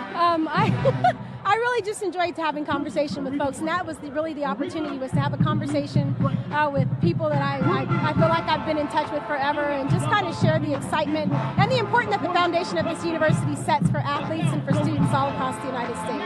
I want to wish both of you congratulations, but the final question, maybe the most important question, who was better? Who was better? No, you can't ask that. We play totally different positions in our sport, so it's very tough. I will say, though, that she set me up to put it away, so I think together we were the best. That's right. Absolutely. I like it. A great tandem inducted into the Morgan State Hall of Fame. Phil, back up to you. Thank you very much. Two Hall of Famers, Jeff. You put them on the spot. Asked them which one was better. You did it. All right. At the half, Morgan State 218 yards of total offense. Howard 170 yards of total offense, but Howard has the 1-point lead at the half. Band just wrapped up their performance. Now it's time for the magnificent marching machine. We're at the half. Howard with a 2019 lead over Morgan State. And Jeff Krzyzewski's down on the field with a whole bunch of guests. Jeff? Two more special guests down here with me. Morgan State Athletic Director Ed Scott on one side and the Grandmaster of Prince Hall, Emmanuel Stanley, on the other side. Emmanuel, we'll start with you. What brings you here tonight? Well, today marks our third year of a partnership with the athletic department here at Morgan State University. And generally what we do every year is we bring out a group of children. This year we're proud to have over 1,000 children here. They tour the campus, they get a cookout, and get a general feel of what it is to be on a college campus. And we also have an opportunity to make a generous donation to the athletic department. And how did this partnership come to be? It actually started before I became the AD, and my job was to keep it going. I mean, given our role within the community, we figured, continuing the partnership with Prince Hall Masons was the way to go. They have over 1,000 young people here at the game today, and I mean, it tells a lot about their organization. We appreciate, obviously, the financial support, but just having that partnership within Baltimore City has been huge for our university. Being able to bring so many kids out, what does it mean to those kids? Look, it's unbelievable. Every one of them that I've spoken to today has said this has been phenomenal. You know, it's unfortunate, but some of them never thought about coming to college. But this experience here has changed a lot of hearts and minds, and I believe it's changed their lives. And from your standpoint, the same question with those kids. Well, it's about getting them exposure. The earlier we can get our youth exposed to college, right, the more likely they are to come. We have a lot of first-generation college students here at Morgan, and so we feel it's our duty to get back to the community and get them exposed as soon as possible, and Prince Hall Masons just makes that happen for us. Oh, speaking of giving back, you mentioned the generous donation. Talk about that. Well, every year we ask our membership to just give a small donation. And so this year we're able to collect $5,000, and we're looking forward to making that donation, just to sow a seed into this program, which is absolutely phenomenal. We love what they're doing here at Morgan, and we want to be a part of it for a sustained period of time. And Ed, what does that money mean to this university? Every little bit helps. I think most importantly, it's about the values, though. It's not just the money. It's that we share the same values about educating youth and doing what's right for the community. So anytime we can partner with somebody and get a financial gain from it, for us, it's a win-win. So we're really excited to keep this partnership going for years to come. Guys, certainly something special here, showing that this is more than just a sporting event, more than just a football game. Absolutely, 100%. Thanks, guys. Phil, back up to you. Thank you. Prince Hall Youth Day. We're at the half, and let's take a listen to the pride of Morgan State University, the magnificent marching machine.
And there's the magnificent marching machine, the pride of Morgan State University. The Bears trying to overcome 3 first-half turnovers, but they only trail the Bison by 1. It's 20-19 at the half. Formula One, and it's Burke. Back at Hughes Stadium in Baltimore, Maryland, we're at the half. Howard with a 20-19 lead over Morgan State. Let's take a look at this pretty wild first half. A lot happened in this first half of MEAC primetime football. Alex Ray, a 20-yard field goal, 6-play, 19-yard drive, and then Gervette with the 12-yard touchdown pass from Harris. It was 10-0. Cam Newton in from 1 yard out, put Howard on the board. It was 10-6. And then Brian Cook, the 41-yard interception return. Harris picked off for the 7th time this season. Howard took their first lead of the night, 12-10.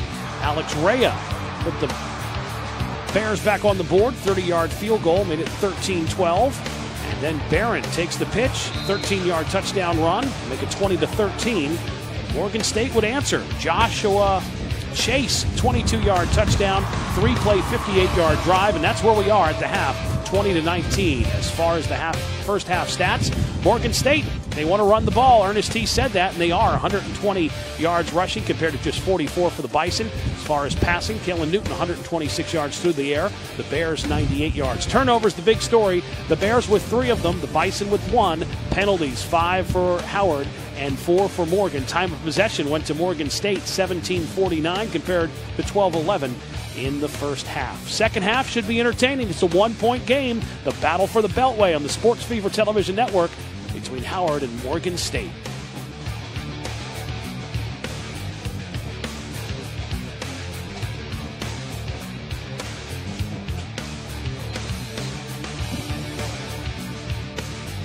Pirelli United States Grand Prix. Coverage presented by Mother's Polish. Morgan State fans dancing. The team down by 1. About to start the second half. Scores from around the MEAC today. South Carolina State gets a 30-19 win over Delaware State. It was North Carolina Central over Norfolk State, 36-6. North Carolina A&T. Morgan beat A&T earlier this year. A&T with a 35-10 win over Bethune-Cookman. 3 other games in the MEAC. And this is your primetime MEAC game on the Sports Fever Television Network. Morgan State trying to overcome the 3 first-half turnovers, but only trail by 1. Alex Rea kicks it off to start the second half.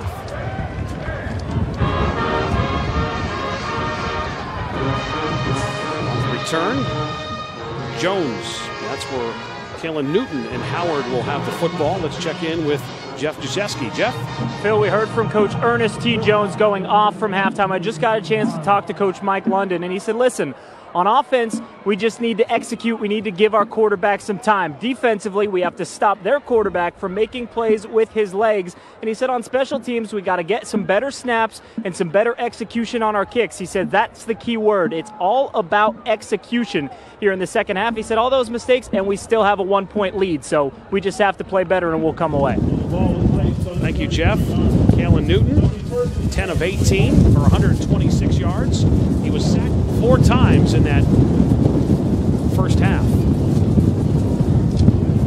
Newton fires, and he's intercepted for the second time in this game. Big turnover here. And that is Ian McBurrow, still on his feet. McBurrow with the interception and sets up Morgan State in the red zone with a 1st and 10 from the 11-yard line.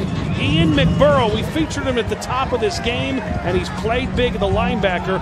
Newton's second interception of the game. I was wondering how these gale force hurricane was going to affect the passing game, but you see Ian McBurrow jumping in that passing window once again, being Johnny on the spot and having the wherewithal to make things happen after the interception and get this football team set up in great position inside the 15-yard line. But once again, Kalen Newton has to do a better job of locating those hang defenders like that, those buzzing defensive backs, and he didn't right there on that particular play, and you saw the pass get intercepted. Almost a self-fulfilling prophecy right there by head coach Mike London, talking about despite all the turnovers, we still are up 1 point while you open up the second half with a turnover. Newton picked off for the 9th time this season. Newton's thrown 9 interceptions, 2 here tonight.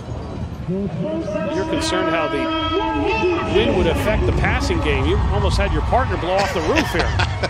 Partner is not important more so than throwing that football.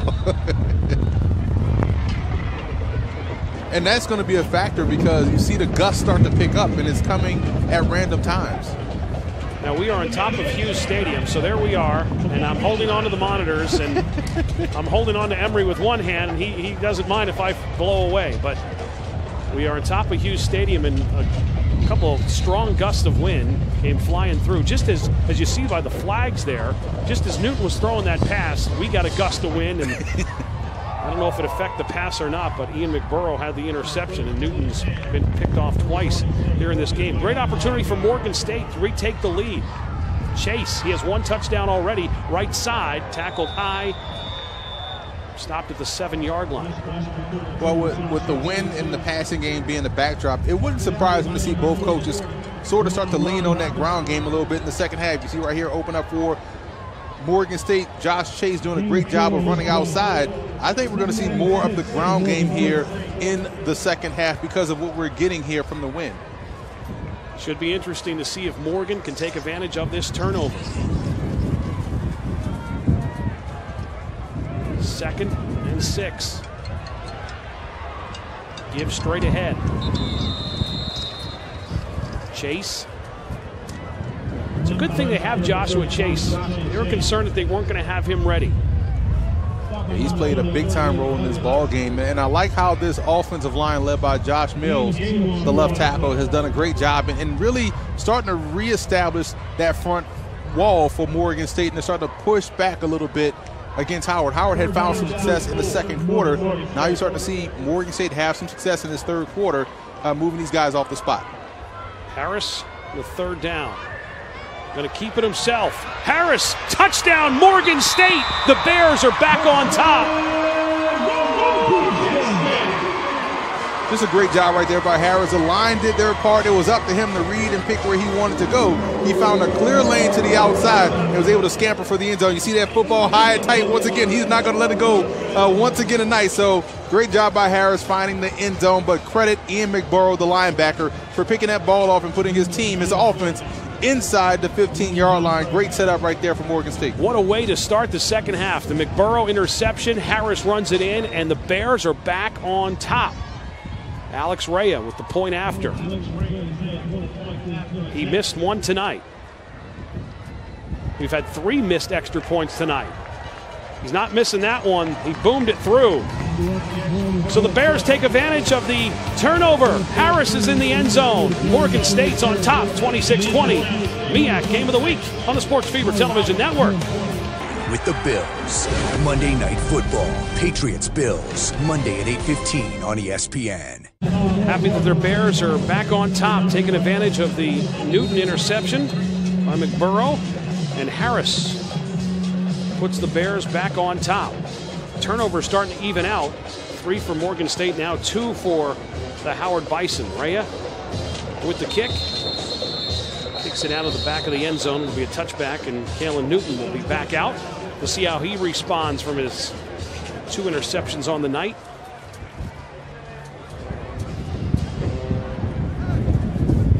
Yeah, it's gut check time for Howard's offense. And again, we talked about it all broadcast where it's been the defense of Howard that has really set up the Bison offense in great situations to put points up on the board. But their offense has yet to really take control of this ball game. I think that's what's been missing from Howard tonight. Their offense, their go-go offense really hasn't been going, so to speak, tonight against Morgan State.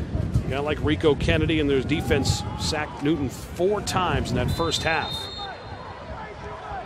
Tough run straight ahead there by Pugh from Aliquippa, Pennsylvania. Pitt transfer. 6'2", 240, man. That's old school right there. Kennedy made the stop. Pugh gets it again. Still on his feet. Fights for the first down and has it. Good second effort by Pugh to drag a couple of Morgan State defenders and get a first down for the Bison. And for a guy that big, he has really good footwork. And so I can understand why they utilize him in the backfield in addition to playing defense. So good two-way player for the Howard Bison. And you talk about a guy that's able to come in and set the tone. He's your tone setter for this Bison running game. Howard's offense averaging 513 yards a game. They only had 170 in that first half. Kind of tells the story there. Newton down the field and incomplete. Was looking for Ezzard, who only has one catch tonight. Ezzard has 29 catches on the season. And the wind is a factor. Watch this ball sail on. Yeah, and the ball has a funky twist on it because of the wind. Again, it's not a consistent wind. It's these random gusts that's coming through. And that right there was a prime example of the wind gust affecting the pass. The deep shot to Ezzard. Second down. Newton on the pitch. Great containment by the defense. Trey Ravel was there to take care of business. Ravel with a big play for the Morgan State defense. Third and long here for Morgan State, or for Howard, I'm sorry, but just great job right there for Morgan State stringing out that outside run. Now they're starting to play a little bit more smart football as far as the option is concerned. Earlier in the first half, Newton was gashing them on those particular option plays, especially the one that we saw in the far end of the end zone where he got in for the touchdown. So good job defensively, sets up his third and long. Howard 3 of 8 on third downs. Newton, pocket, collapses. Sack number 5 for the Morgan State defense. Didn't give Newton any kind of time. What a job there. Again, now the 5th sack of the night for the Bears D. Taylor Thompson, his 2nd sack of the night. And Agbalis was in there as well. 5 sacks now. Newton's been sacked. He's only sacked 8 times all season and sacked 5 times here tonight. Yeah, this offensive line is starting to give away to Morgan State's defensive front. They're collapsing the pocket around Newton, not allowing him to escape out and extend the play, and did a great job right there putting him on the ground. White back to receive the punt for the Bears, who lead at 26-20. Takes the punt at the 15-yard line. He's on a return. There's a penalty marker down. White still on his feet. Across the 35 and down to the 38-yard line. Will that be another block in the back? There's 2 penalty markers down on the Morgan State sidelines after the White return. It has to be a block in the back. You said every punt is a block in the back. Yeah, it's a block in the back. They're just going to call it every time. Should just throw the flag just in case and pick it up if nothing happened. We'll have to wait as Robert Frazier talks to his MEAC crew. Here's a good look at that defense that's done a great job for Morgan State. 5 sacks, forced 2 turnovers, 2 interceptions. They picked off Newton twice. The defense playing big for the Bears, and they have a 26-20 lead.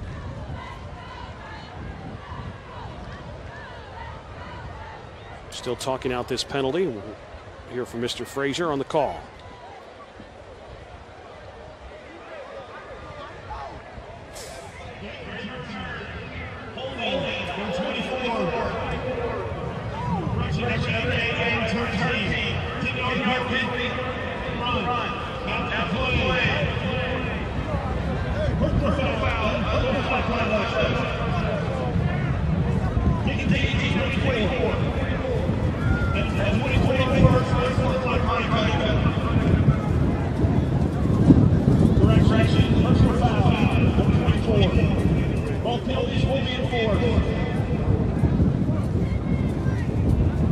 Okay, rather long explanation from Mr. Frazier. With all that, we know Morgan State will have the football and the Delta Hotels by Marriott, Baltimore, Hunt Valley, the Maryland and Mid-Atlantic region lodging headquarters destination for visiting college football teams and fans right off of Interstate 83. The Delta Hotels by Marriott, Baltimore, Hunt Valley has everything you need and more. Call today or book online for a reservation. Harris will run it right side, has running room into Bison territory and gets out of bounds at the 39-yard line. Biggest run of the night for DeAndre Harris. The offense starting to feel it now. Especially the running game, and now they're starting to utilize Harris's legs more often in the second half, feeling a little bit more comfortable with how he's holding the football. And this offense is starting to find its confidence in Morgan State. So we'll see if this can continue in the third quarter. Out of bounds at the 40-yard line. Big hole all the way to the house for the touchdown. Morgan State. Oh, the Bears and Joshua Chase, his second touchdown of the night, explodes for 40 yards. He has a 22-yarder and here a 40-yarder. Joshua Chase, Morgan State, up by a couple of scores now. Watch the hole that opens up on the inside right there. You see Joshua Chase, 6'1", 225, or 6 feet 220, bursting through that hole, and they're going to challenge this to see if the ball came out at the. I guess it gets active up here in the booth, but that ball did come out, and they're going to challenge this to see. Okay, so just like the situation we had before when they go to the replay, so you're going to see exactly what the replay official, Dwight Pitaford, will see. So he's going to ask for, a couple of different angles and shots to see what we have of Joshua Chase, just like the touchdown that was reviewed, the Howard touchdown. They're going to take a couple look at this, and that was Cook who was coming up to try to knock that football out. Cook's the one that had the pick six in the first half.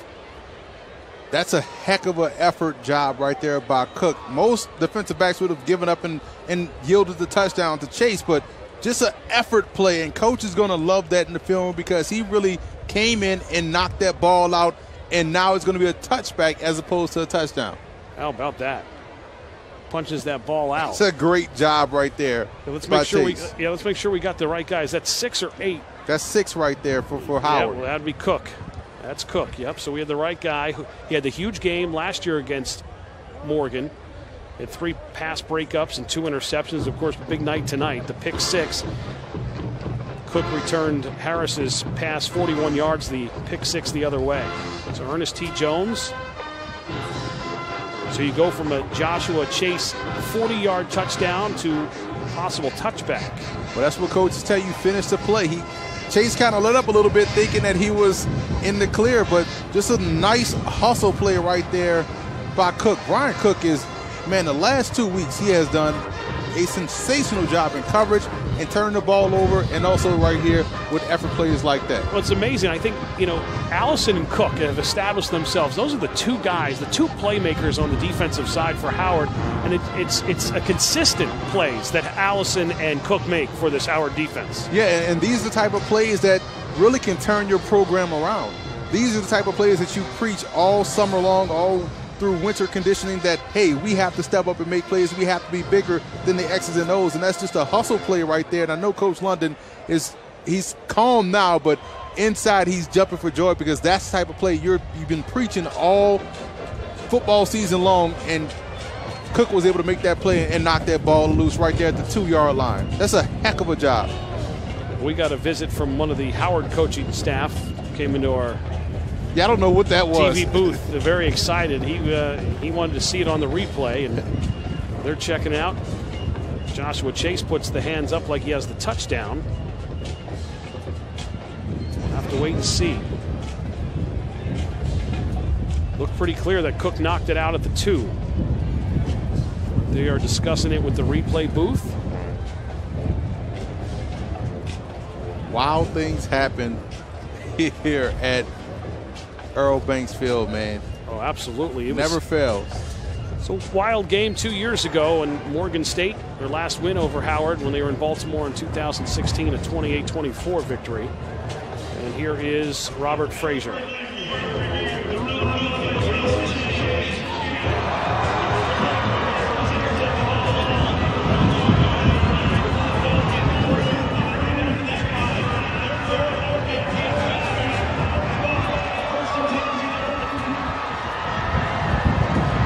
Big play.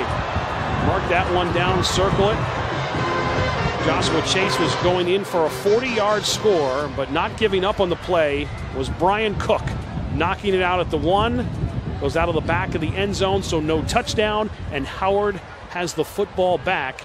Morgan still has the lead, 26-20, but that's a game-changing play. A lot of times when you're a player and coach is just preaching to you, you never really figure out how it's going to factor in practice, in reality. But here's a situation where coach telling you to not quit, don't give up, continue to play, it paid off for him, and this is a huge play for Howard. So Howard gets the football back at the 20-yard line. Cook with that big play, and then in the first half had the pick six 41-yard touchdown.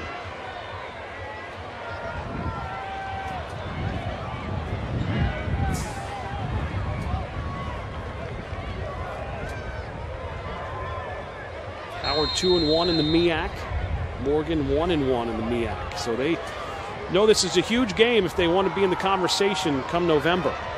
Big run there by Parson. Spins off a tackle and picks up 15 yards. Derek Parson, the sophomore from Philadelphia, with a nice run. I've been impressed with how he has been running, just not tonight, but over the last 2 weeks. But he has a certain level of burst about him, and you see him run behind his pads, spinning off of a couple of defenders. There's the hurry up. Newton throws in the wind and has the completion to Jaquez Ezzard down to the 40-yard line. Ezzard's been pretty quiet. The numbers he's put up the last couple of games. Four catches, 191 last week. Gotta like that quick hesitation by him to freeze the defender and squirt down the sideline. The junior 5'9", 190 is one of the best playmakers in the FCS. Walter Payton watch list. Also College Football Performance Award. National Performer of the Week for his performance last week.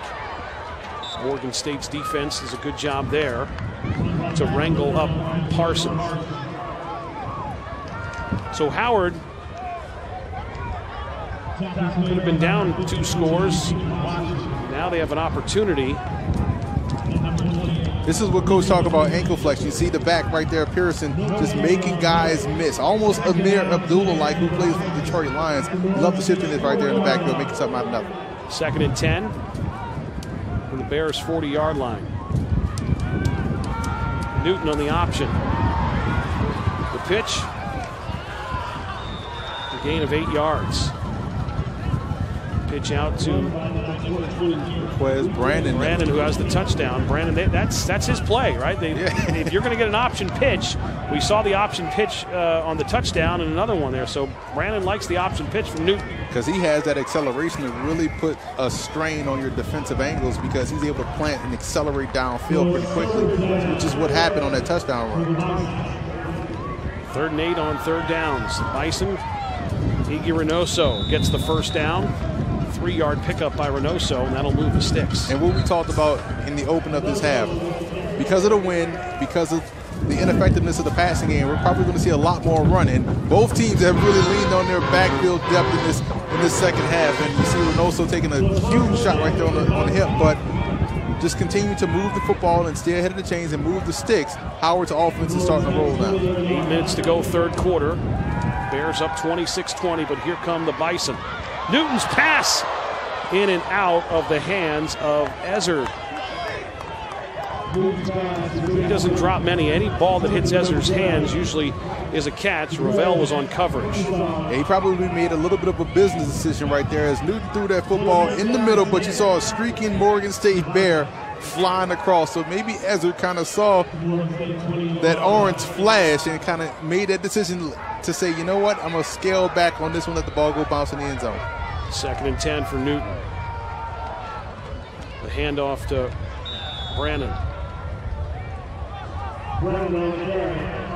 Brandon gets 4. 3rd down coming up. Still can't get over how big of a play that was by Cook. Man, that hustle play. Exactly. Wow. That's what coaches talk about all the time, man. Most people would give up on that thing, and he ran him down and knocked it out. Good run here. A lot of power and speed. Coming right at you, Pugh.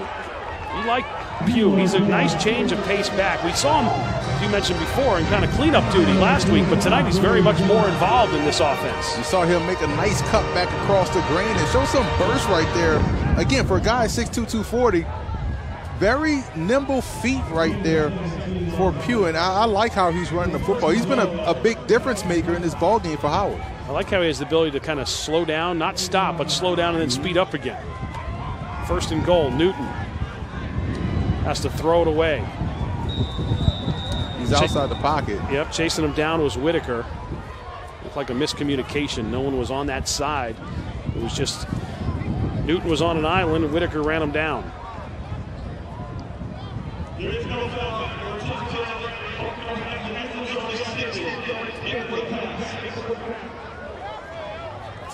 Yeah, it's tough right there if you're a right-hand quarterback rolling to your left. But heads-up play right there by Kalen Newton just to get rid of it and not take the sack. Kalen's been sacked 5 times and intercepted twice tonight. Trying to put his Bison back on top. Down 26-20 on a windy night in Baltimore, Maryland. Windy is an understatement. I wonder if this is going to hang around and affect that Ravens-Saints game tomorrow. It might. Of course, Kalen's brother Cam is in Philadelphia to play the Eagles. Panthers and Eagles tomorrow. Both of those teams are similar to me. It should be a great game. Here's a look at Ian McBurrow, had the interception that set up the Harris touchdown here in this third quarter. Give to Parson, nowhere to go.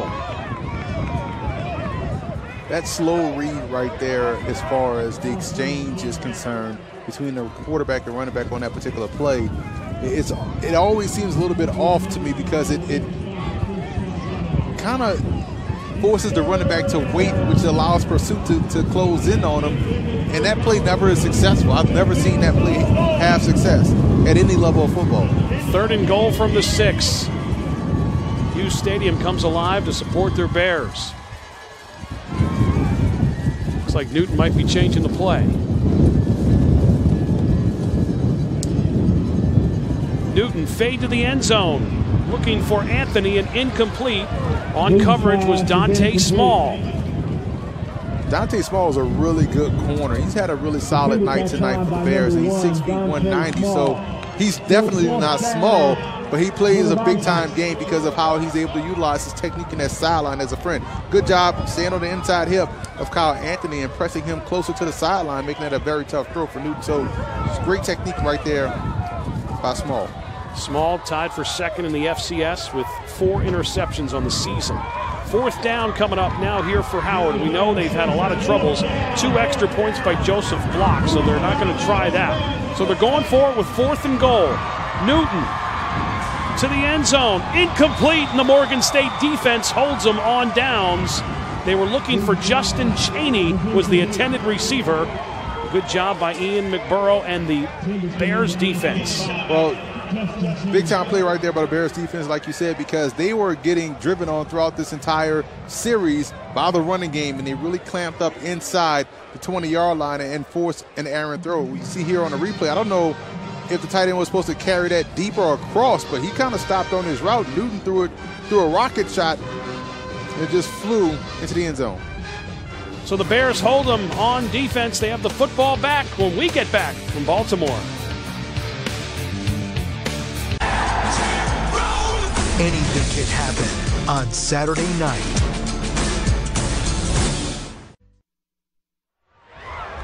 .6:04 to go. Morgan State with the football back with a 26-20 lead after Morgan State's defense held Howard on a 4th and goal. Chase with the run. Let's head down to the field. Jeff Jajeski. Jeff.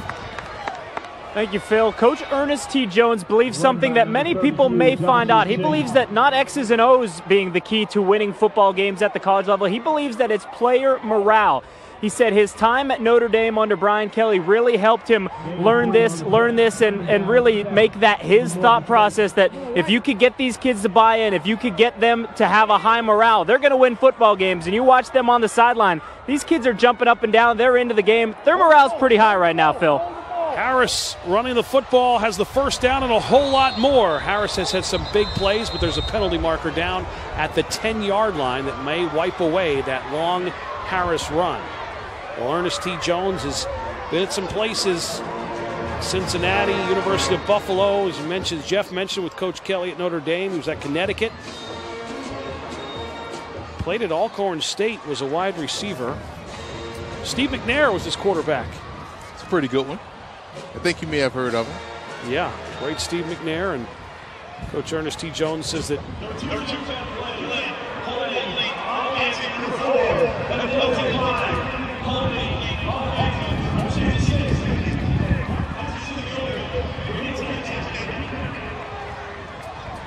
a holding penalty in Morgan State will mark off Harris's big run. Take it back. It's Josh Miles right there. Josh Miles, I'm sorry, the big time left tackle. Great story from Miles. You know, last year he couldn't play. He was academically ineligible. But then he got to the classroom and got the job done. The Baltimore product boost up his GPA to 3.25 last fall, followed it up with a 3.2 average in the spring. So he learned his lesson, was academically ineligible, hit the books, and great story by Josh Miles. Run by Chase.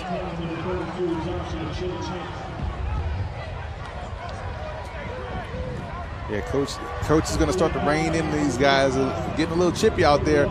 What we haven't seen quietly in about a quarter and a half for Morgan State is Will King. He had a lot of success in the first half. You see Chase doing a great job running the football. A little extracurricular activities right there by the offensive lineman. Third down for Morgan State. Pass complete to Holmes. Holmes almost ran himself out of a first down, but he was able to stay parallel along the first down marker and pick up the first. Holmes with 5 grabs tonight. See right here, he's trying to make guys miss, and that move right there, he almost ran out of the first down, but it was just enough to move sticks. That was a big first down for Morgan State. Harris to Holmes completion. 4:02 to go, third quarter. Joshua Chase, running room, gets some blocks downfield by his wide receivers. That was a great run, a first down run. 12-yard pickup by Joshua Chase, and that'll move the chains. It's been a running game in the second half for both teams, and Morgan State is getting back to what Coach Ernest T. Jones wants to do, run the football. And if you're running the football, you're going to see the receivers out there blocking outside. So good job by this offensive line, good job by the receivers out there on the perimeter, and good job by Chase protecting the football this time around. Morgan #1 in the MEAC in time of possession. They like having the football in their hands, especially with a 26-20 lead. So they'll keep pounding the football, running it. And there we see William King. Coach Jones must have heard you. We hadn't seen him in a while, man. He was running well tonight, but Howard is going to have to boss up a bit and start to get off blocks up front. That's what's been the issue. They haven't been able to get off blocks up front, and Morgan State has had their way up front running the football. Got a look there at Brian Cook. He's had some big plays to affect this game defensively for Howard. Will King gets the carry again. It is getting chippy down there, you're right. Beltway rivalry. A lot of these players were most likely maybe recruited by both Howard and Morgan State, and they had to make a decision. So a lot of these guys may have played against each other in high school and know one another. So anytime they get together, it gets a little chippy. Will King's run was good enough for a first down. This is where coaches tell you to keep your composure. You know the opponent is trying to ignite a fire to draw a penalty, but you have to keep your composure each and every down. First down from the 38-yard line. Another running play gets back to the line of scrimmage, and that is it. William King, heavy dose of King now after we saw a lot of Joshua Chase. Moore made the stop. Newell made the stop. James Newell, the redshirt freshman, had 5 tackles last week. Had a pretty big game against Delaware State. I love the depth in the backfield for both teams in this ballgame. We've been treated to a couple of good running backs here tonight. Harris hands it again to King, and they'll want to keep moving the football. More importantly, that was a Chase, but more importantly, I think, is running that clock. That's what they're trying to do, man. You want to shrink this ball game. You have a lead, and you found a way to have success against one of the better teams in the MEAC, and it's running the football, and that falls right in line to what Coach Jones wants to do as a program. They've had some success on 3rd down, and here comes the 3rd and 2 for the Bears. 1:15 to go, 3rd quarter. Morgan State with a 6-point lead. Joshua Chase tackled in the backfield, and a tackle for a loss. Turner was in there first, and then they finished him off. Yeah, Antonio Turner, the freshman from Chesapeake, Virginia, Deep Creek High School, did a great job getting off the block, and that has been the biggest thing they had to do, get off blocks and make a stop, and that was a huge 3rd down stop for Howard, forcing a punt here on 4th down. So O'Shea will have to punt the football for Morgan State.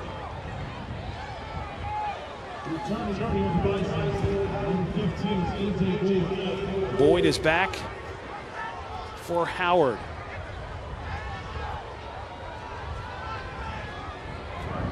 There's O'Shea's rugby-style punt.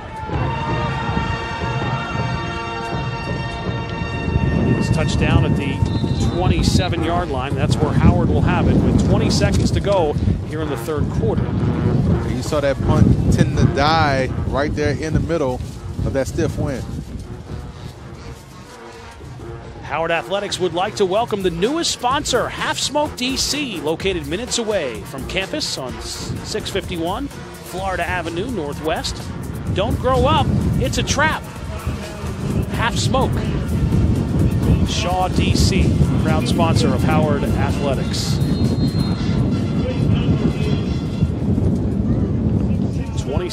20 seconds to go before the 4th quarter, and Morgan State trying to hold on to a 26-20 lead. Kalen Newton throws across the middle. Good grab across the middle, coming up for Cheney.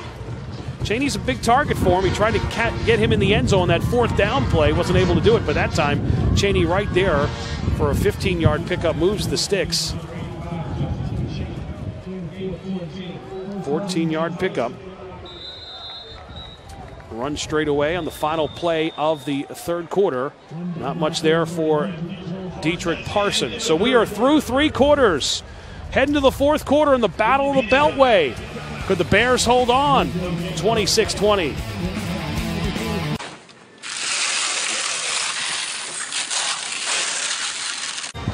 Fourth quarter coming up. Morgan State 26-20 lead over Howard.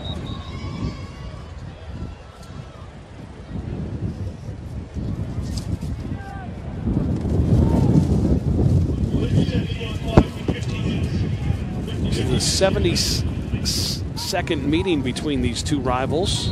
Morgan State leads this overall series with Howard. 43-27-1 since 1931. Last year the Bears fell to Howard on Green Stadium, 39-14. Morgan State's defense is fired up. They heard all week long about the go-go offense, and again, this is a strength versus strength battle. Best defense versus best offense, and who wants it more, as coaches like to say. Just a great job right there. Great team defense by Morgan State. One of the guys in the stop, Lamont Hill, the red shirt sophomore from Westlake High School, Maryland product. Newton, far sideline. Ezzard has the completion right at the sticks. May see Howard go for it here. Fourth down coming up. It'll be a 4th and 1. Just great, calm, and these receivers are excellent. They run great routes. They play with great technique all the time, and they're game breakers. You got to love the receiving core of Howard. Jaquez Ezzard and Kyle Anthony, two top receivers in the MEAC. Howard Bison. 4th and 1. Keep it on the ground.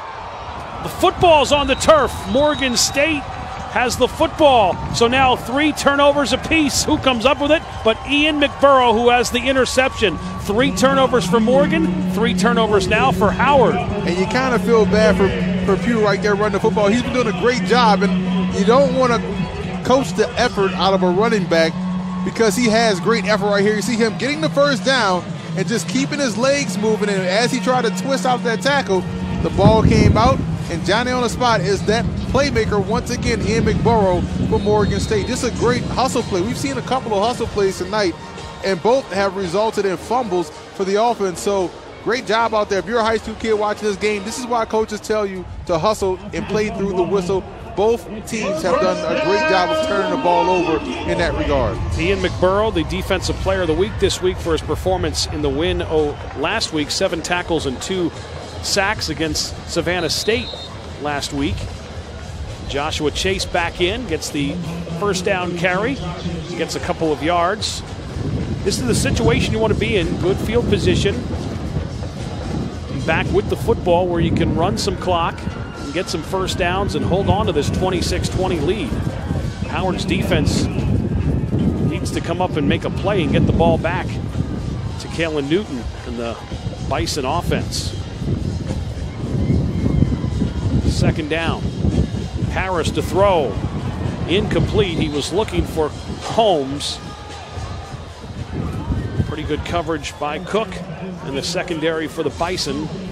Third down coming up. That's an excellent job right there by Cook, blanketing the receiver. And that was a shot play for Morgan State. An accurate ball, but just a great play made by Cook, batting it away. So I like that Harris is picking his spots to take shots downfield on that bang 8 right there. But Cook, Brian Cook, the excellent corner, making a play. 3rd and 9.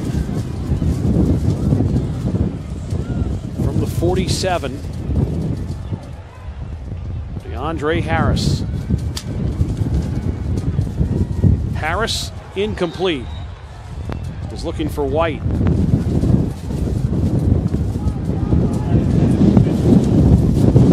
Comes another one of those wind gusts. Yeah, and here's the thing. You've had success running the football, so why get away from it? That's the part I don't understand. You know the wind is taking the ball away from where you want to throw it. And that's a quick turnover on downs right there for Morgan State. You didn't really make use of the fumble recovery that you had. O'Shea with the punt. Punt the ball back to Howard and goes out of bounds. 13-18 to go. Morgan State up 26-20. Way should be the only way.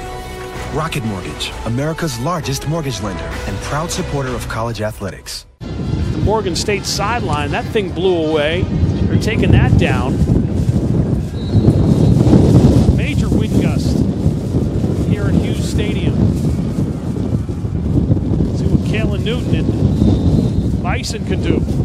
Let's head down to the field. Let's see if it's maybe not as windy down there. Jeff, are you blown away? Are you okay? Yeah, Phil, it's no better down here than it is up there with you guys. As you just mentioned, we just saw the medical tent down here on the Morgan sideline nearly blow away. They decided we're just going to take it down. The cheerleaders are losing things. The fence is blowing away behind us over here.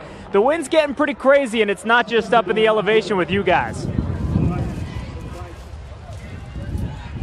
Newton, see what he can do. Going deep. What a catch. The big grab. Again,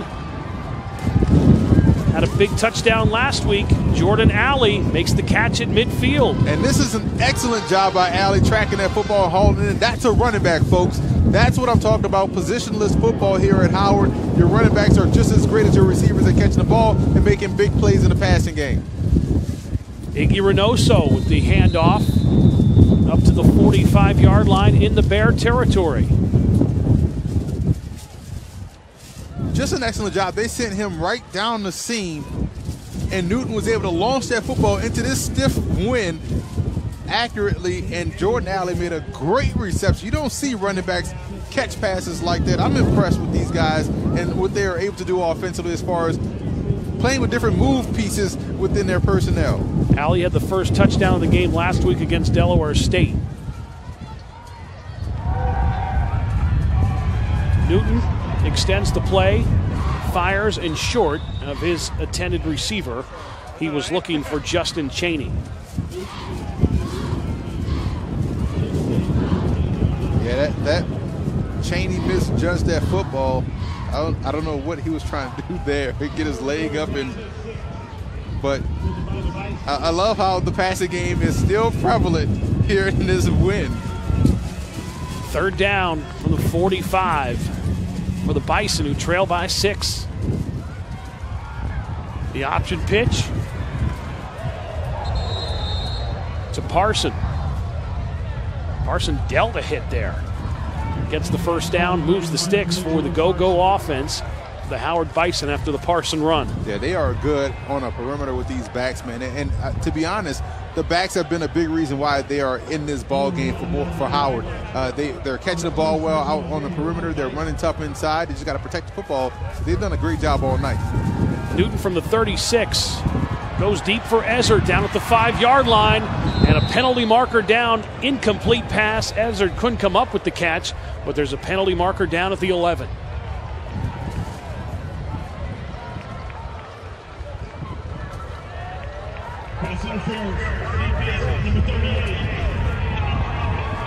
Irvin. So Irvin gets called for the pass interference on Ezzard. Tariq Irvin, see right there, not looking back at the football, and they're going to call it every time. Had he just turned around, they would let that go, but you got to start to look back at the football to avoid the penalty. 1st and 10 for the 21 for the Bison. Parson, the handoff. Gets 7 yards. There'll be a 2nd and 3 coming up for the Bison. Trying to put together a go-ahead score, down 6. This is how crazy the wind is right here, folks. To my left, the winds are blowing the flags to the west. To my right, the winds are blowing the flags to the east. It's crazy. Pugh, ball carrier, gets back to the line of scrimmage, and that's it.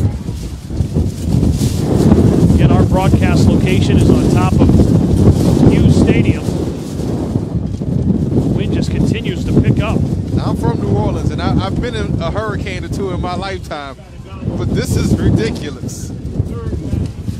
I'm no Jim Cantori of the Weather Channel.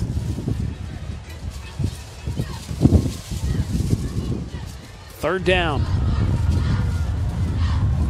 Straight ahead run. A 1st down. 1st and goal coming up for the Bison. After that run by Pugh. Pugh gets him the tough yards.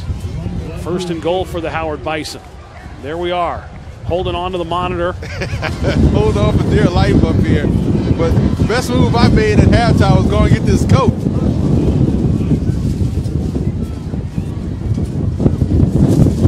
.09 to go, clock running, 4th quarter. Bison looking to go ahead. Newton, screen pass. Incomplete, getting to Parsons coming out of the backfield. He had the tight end open early in that route, and had the weather been an ideal situation for him, he probably would have went to the end zone first, but because the wind is blowing directly into his face, he had to take the shorter option, which is the tailback, and that's a missed opportunity. But this is a big series for Howard.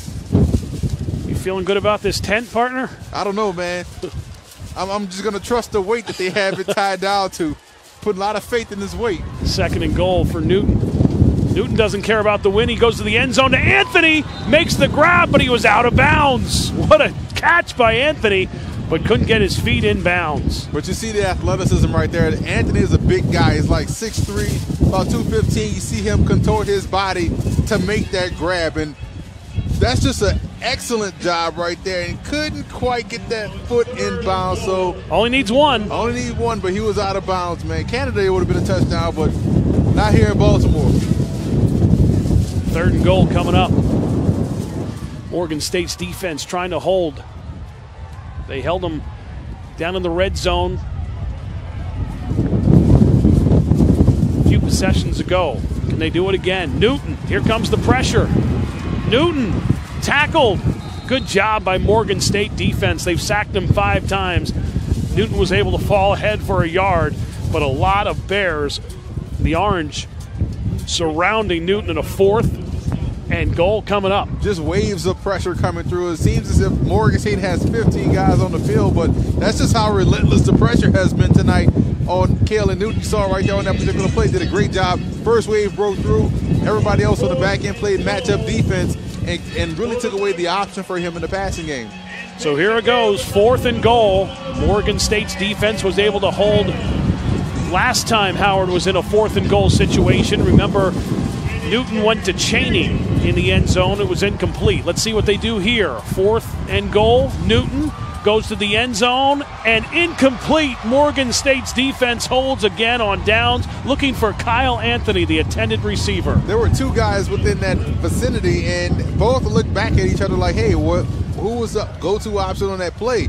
It's the second time in that situation to try to fire that football over the middle of the field. You see the tight end being in the way, kind of inviting that pressure, made that window kind of cloudy for Kalen Newton. So red zone offense hasn't been there tonight for Howard, but great red zone defense has for Morgan State. Howard has certainly struggled all this season on 4th downs. They were only 25% on 4th downs coming into tonight. They had 2 big 4th and goals where the Morgan State defense was able to get the football back. You got to give the Bears defense credit. This is an offense that's number 1 in the MEAC, averaging 513 yards of total offense. Morgan State's defense has done the job. Now the Bears will just try to run the football, try to get some first downs, and run the clock with the 26-20 lead. But you know that Howard Bison is going to at least have another opportunity or 2. Yeah, this win is bizarre here. It's a swirling wind that's just going around the stadium.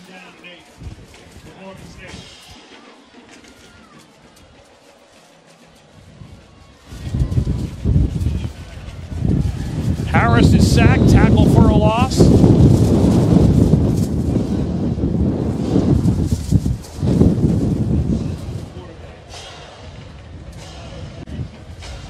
Now, this is interesting here because you look at the situation. 8 minutes, just under 8 minutes tonight in the 4th quarter.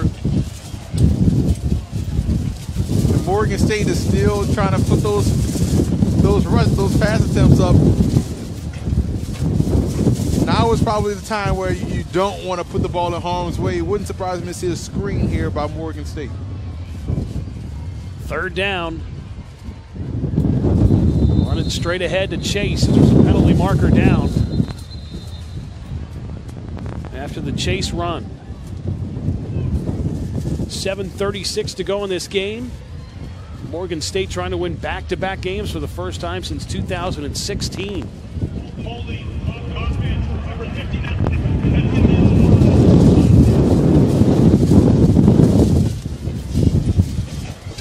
So Howard's defense does the job. They nearly took off his jersey right there. Definitely a hold.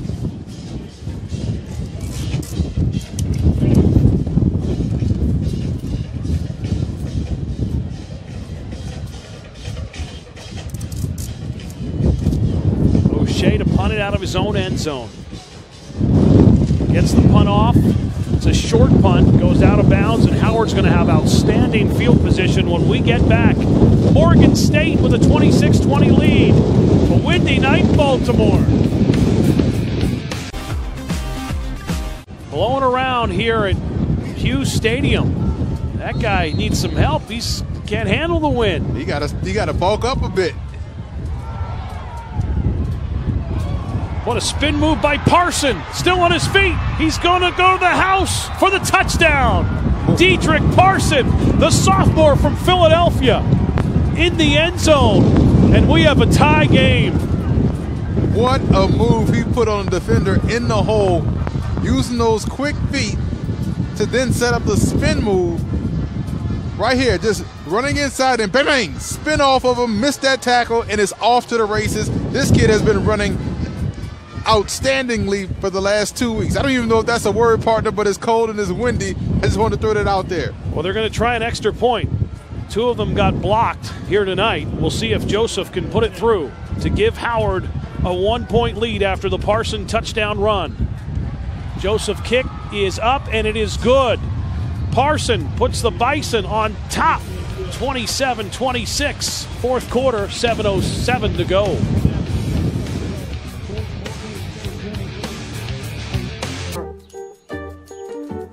Okay, chicken it is.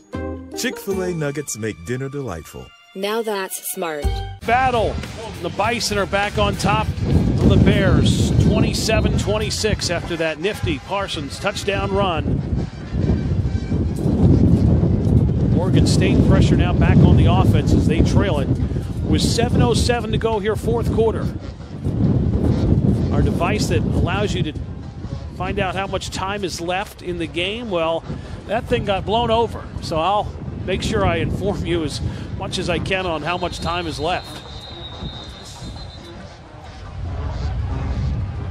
Oregon State will have the football.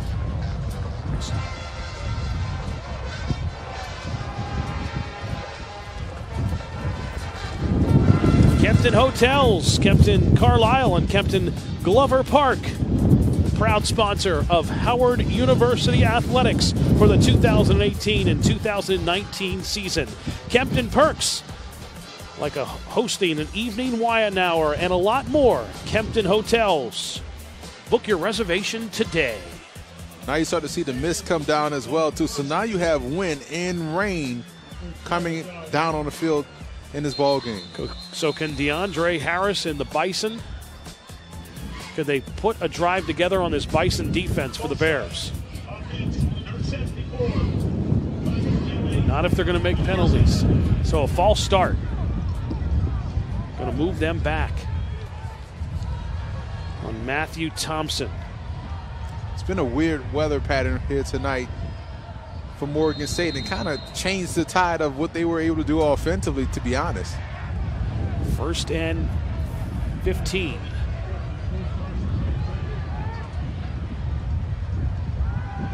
Harris, incomplete. Was looking for Gravett, who had a touchdown pass all the way back in the first quarter. That's the play you want the freshman to make, man. You're going over the middle of the field. You've been running the football well. That tight end pop pass is going to be open. And as it was right there, Harris threw a perfectly placed pass. Gravett got to bring that in. Gravett had a 12-yard touchdown to put Morgan State up 10-0 in the first quarter. So it's been a wild back and forth game between these two teams. Both teams with 3 turnovers apiece. Dump off pass to White, but he's going backwards and tackled at the 5-yard line. Not a positive play there at all. Good defense by Howard. David Hudson coming up to make the cleanup tackle. This is the defense we saw Howard play last week against Delaware State. Great team defense, a lot of players flying to the football on that side of the ball, and that's what you want. That helps you get guys off the field defensively.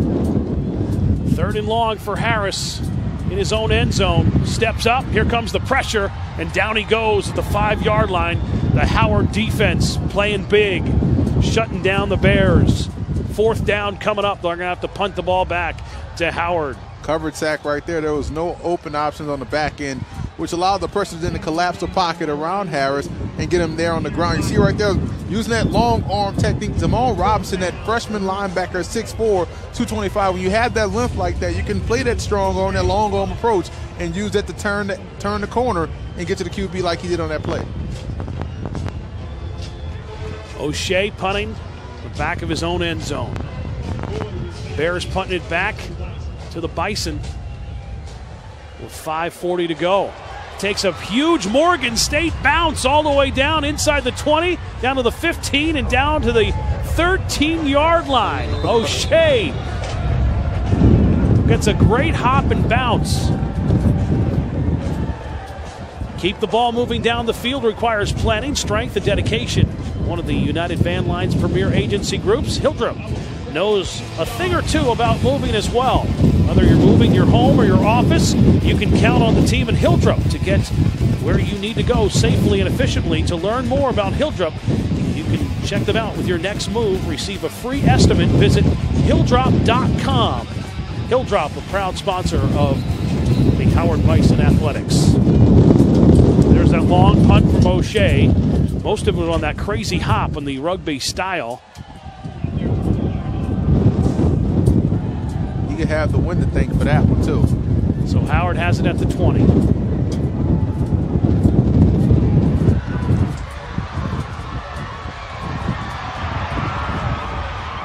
Big run by Derek Parson. Had the touchdown, and here just jetting down the sidelines for a huge run on Morgan State. They cleared out that lane on the outside. That's just a great hole, great read, and just explodes through the hole. This is a tremendous tailback, man. And again, Howard has depth. They have personnel, flexibility, and versatility. This is a dangerous offense when they get everything clicking, and we've seen it click for them in the second half. Just very impressed again. Dedrick Parson has done a great job running the football tonight and also last week against Delaware State. 47 yards for Parson on that run. Iggy Reynoso gets the handoff right side. So many different options they can hit you with on the ground. And we saw Alley make a big play down the field in the passing game. Here's Reynoso coming into the ball game. And all of these guys are built the same way, about 5'10", 185, but they got speed, power, and acceleration to make things happen. 4:30 remain, clock ticking.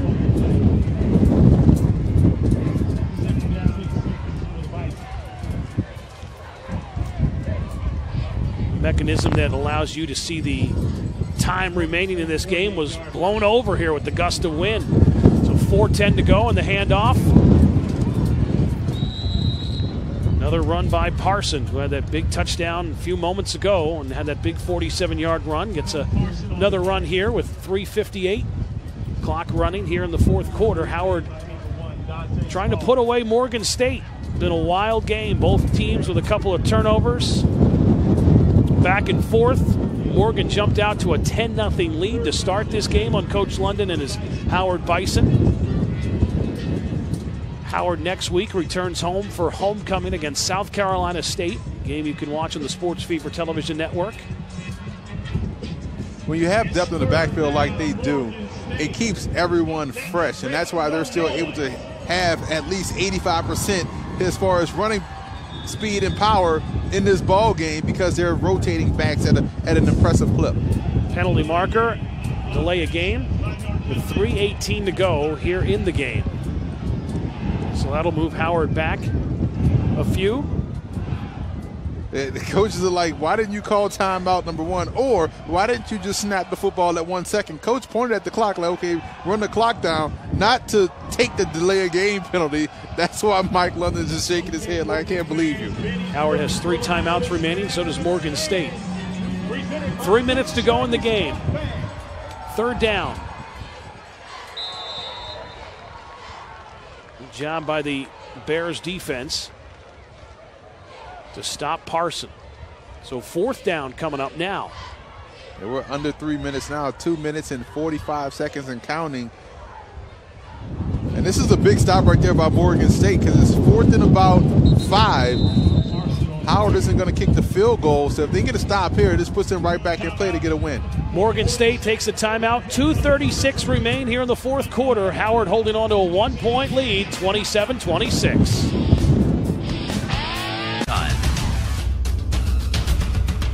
New Nerf rival Hades. Experience the intensity. Remaining in this game, and Howard with the football and a 1-point lead and a fourth down. 4th and 5 for Kalen Newton.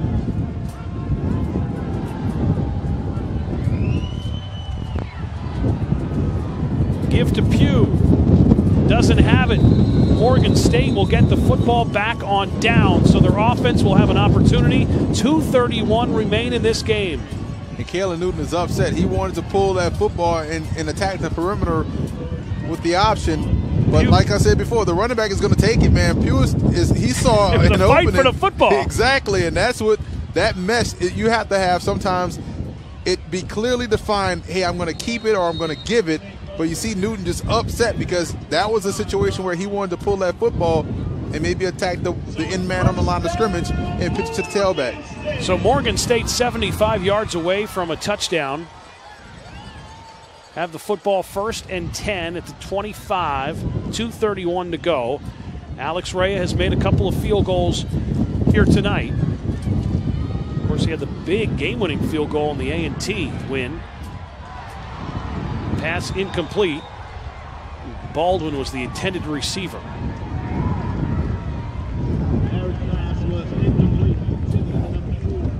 Rodney Denard, making a great play on the ball right there.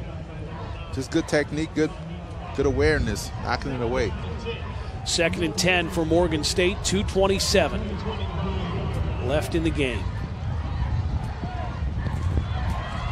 Harris has the completion at the 30.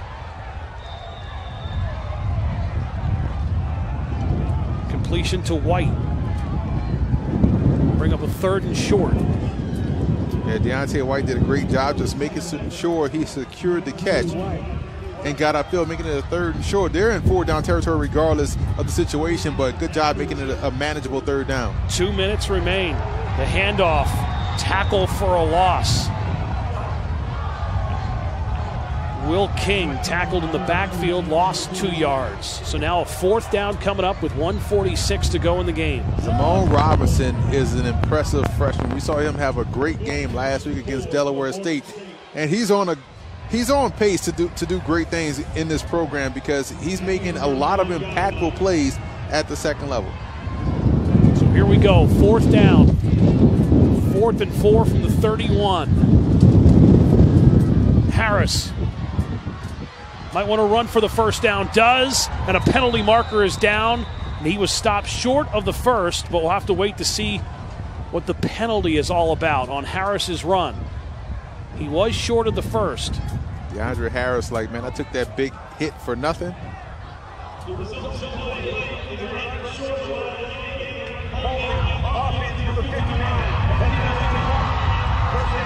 So Howard will have the football on downs with 1:16 to go in this game.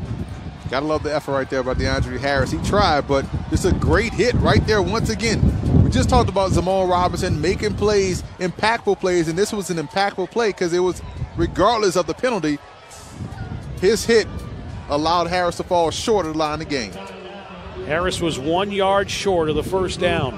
1:16 to go. Howard wants to get on the Beltway and get back to Washington, D.C. with a victory.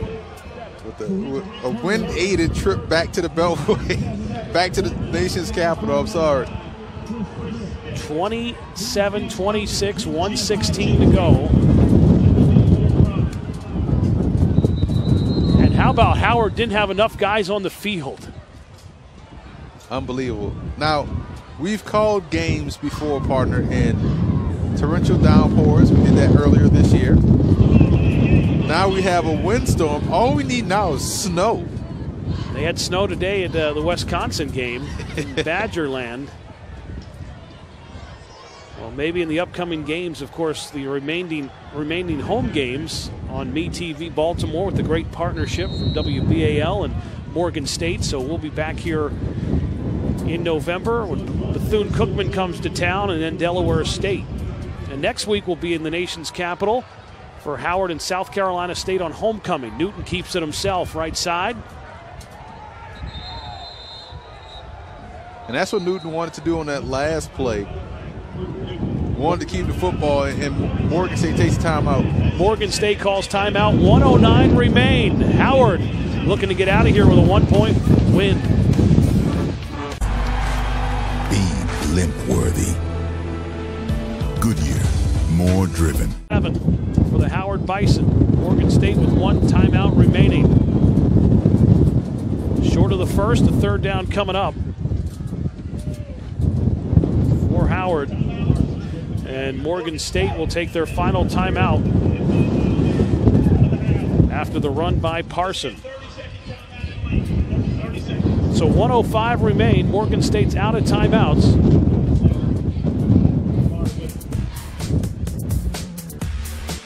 Oohs and Ahs Restaurant, located on 5933 Georgia Avenue and 1005 U Street Northwest, where good food and good people connect. Visit their newest location at 5933 Georgia Avenue. Free parking available at the Walmart garage. It's Ooh and Oz Restaurant, the best in soul food. 1:05 to go. Howard, the third down coming up. Morgan State is out of timeouts. And our Sports Fever Television Network crew taking care of the wind. A little bit of, I don't know if it's mist or what it is, but they're going to reset the game clock to 1:02 instead of 1:05. I was getting ready to say, man, that was the longest 2 seconds. 3rd and 2 from the 26 for Howard. Some oohs and ahs on that clock management right there. Howard holding on to a 1-point lead next week, home against South Carolina State. Then they have FAMU at home. Morgan State goes on the road to FAMU next week, and then they'll be home for back-to-back games against Bethune-Cookman and Delaware State, the first 2 Saturdays in November, and we'll be here for those games. So 3rd and 2 with 1:02 to go in the game.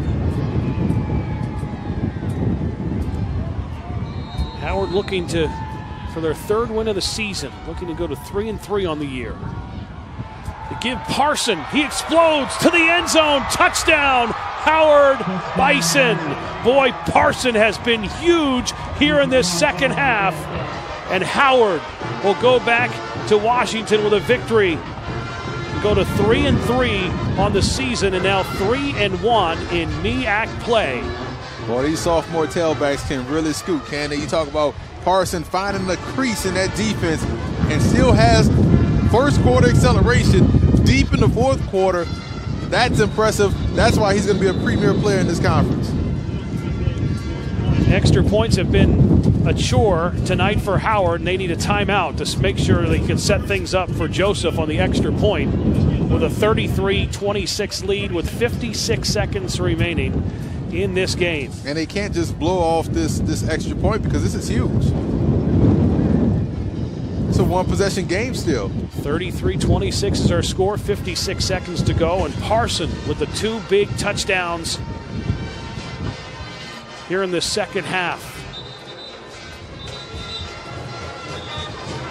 Saw a bird just fly away. He's like, beat this, I'm going down south. Well, how about that? When this offense averaging over 500 yards a game, we thought, we have Ezzard and Anthony or Kalen Newton, but in this second half, it was Dietrich Parson, the sophomore from Philadelphia, Emotep Charter, and the star running the football for Howard here late in this game. Yeah, I've been very impressed with the backfield depth here, man, and he has really taken charge and become the lead dog in the backfield, to be honest. They're going to go for 2.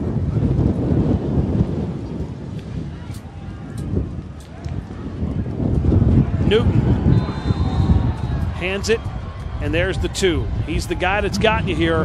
Dietrich Parson gets the 2-point conversion. He put the brakes on at the line of scrimmage and made everyone stop, and he was able to redirect and explode to the end zone. Right here, just stop, make 51 miss, and get to the end zone and put this one at 9 points out of reach for Morgan State. Howard 35, Morgan State 26, 53 seconds remain in this game. Not Delta Hotels by Marriott, Baltimore Hunt Valley, the Maryland and Mid-Atlantic region lodging headquarters destination for visiting college football teams and fans. Right off of Interstate 83, the Delta Hotels by Marriott, Baltimore Hunt Valley has everything you need and more. Call today or book online for a reservation. So Howard will go to 3-3, 3-1 in the MEAC. And the Bears will fall to 2-5 and 1-2 in MEAC play, and a road trip to FAMU next week for Morgan State. Homecoming, the nation's capital for Howard. That's next week. We'll have that game for you on the Sports Fever Television Network. Howard and South Carolina State. Now there's a rain mist falling with all this wind.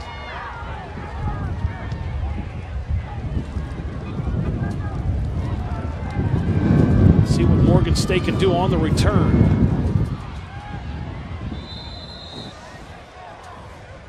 Out of bounds.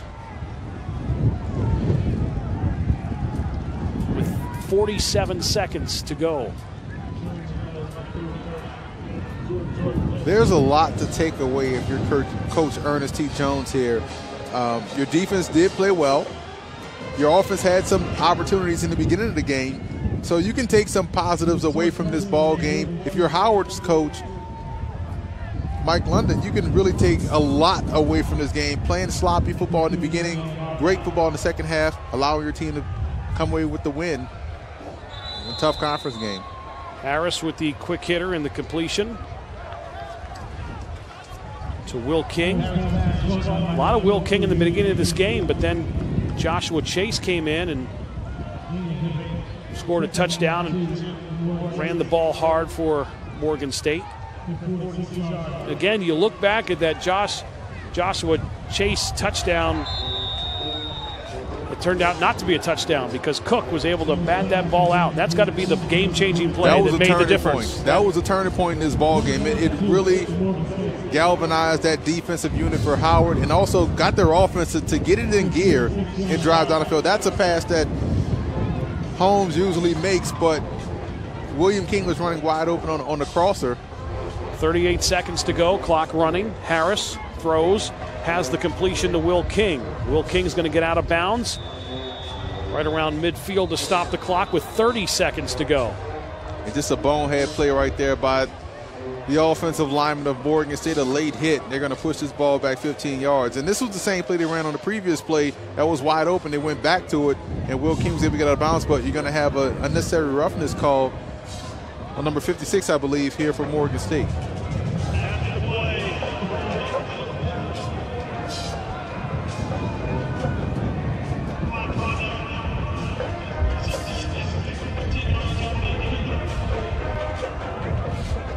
So now the rain's coming down pretty well. The wind has died down a little bit, but now we have the rain with 30 seconds to go, and Howard 35-26.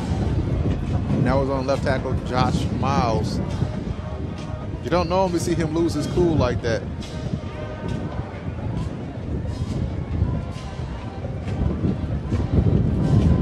Harris gets the completion to White. He's thrown down to the turf. 18 seconds to go, clock running, 15 seconds. Could be the last play of the game for Morgan State. Morgan State will have to regroup. Get ready for a road trip down to Florida next week. 15 seconds left in the game. Morgan State had a 10-0 lead. And then after that, it got wild, back and forth. Morgan State was up 26-20 at one point. Then 15 unanswered by the Howard Bison. After Joshua Chase was heading to the end zone and Cook knocked it out. It's been a crazy game, man. Final 10 seconds. Harris has the completion right at midfield to White. White's going to try to run towards the out-of-bounds line, and that will stop the clock with 2.6 seconds to go to reset the chains after the first down.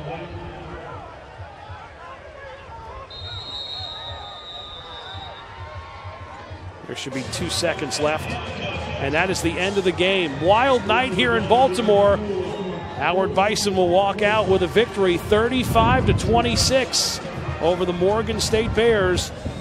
Howard 3-3 on the season. We'll see them next week for homecoming against South Carolina State. For the entire Sports Fever Television Network crew, Jeff Jajeski on the field, my partner, the czar of the playbook, Emery Hunt, Phil Shaner saying good night from Baltimore, Maryland. We'll see you next week from Washington, D.C.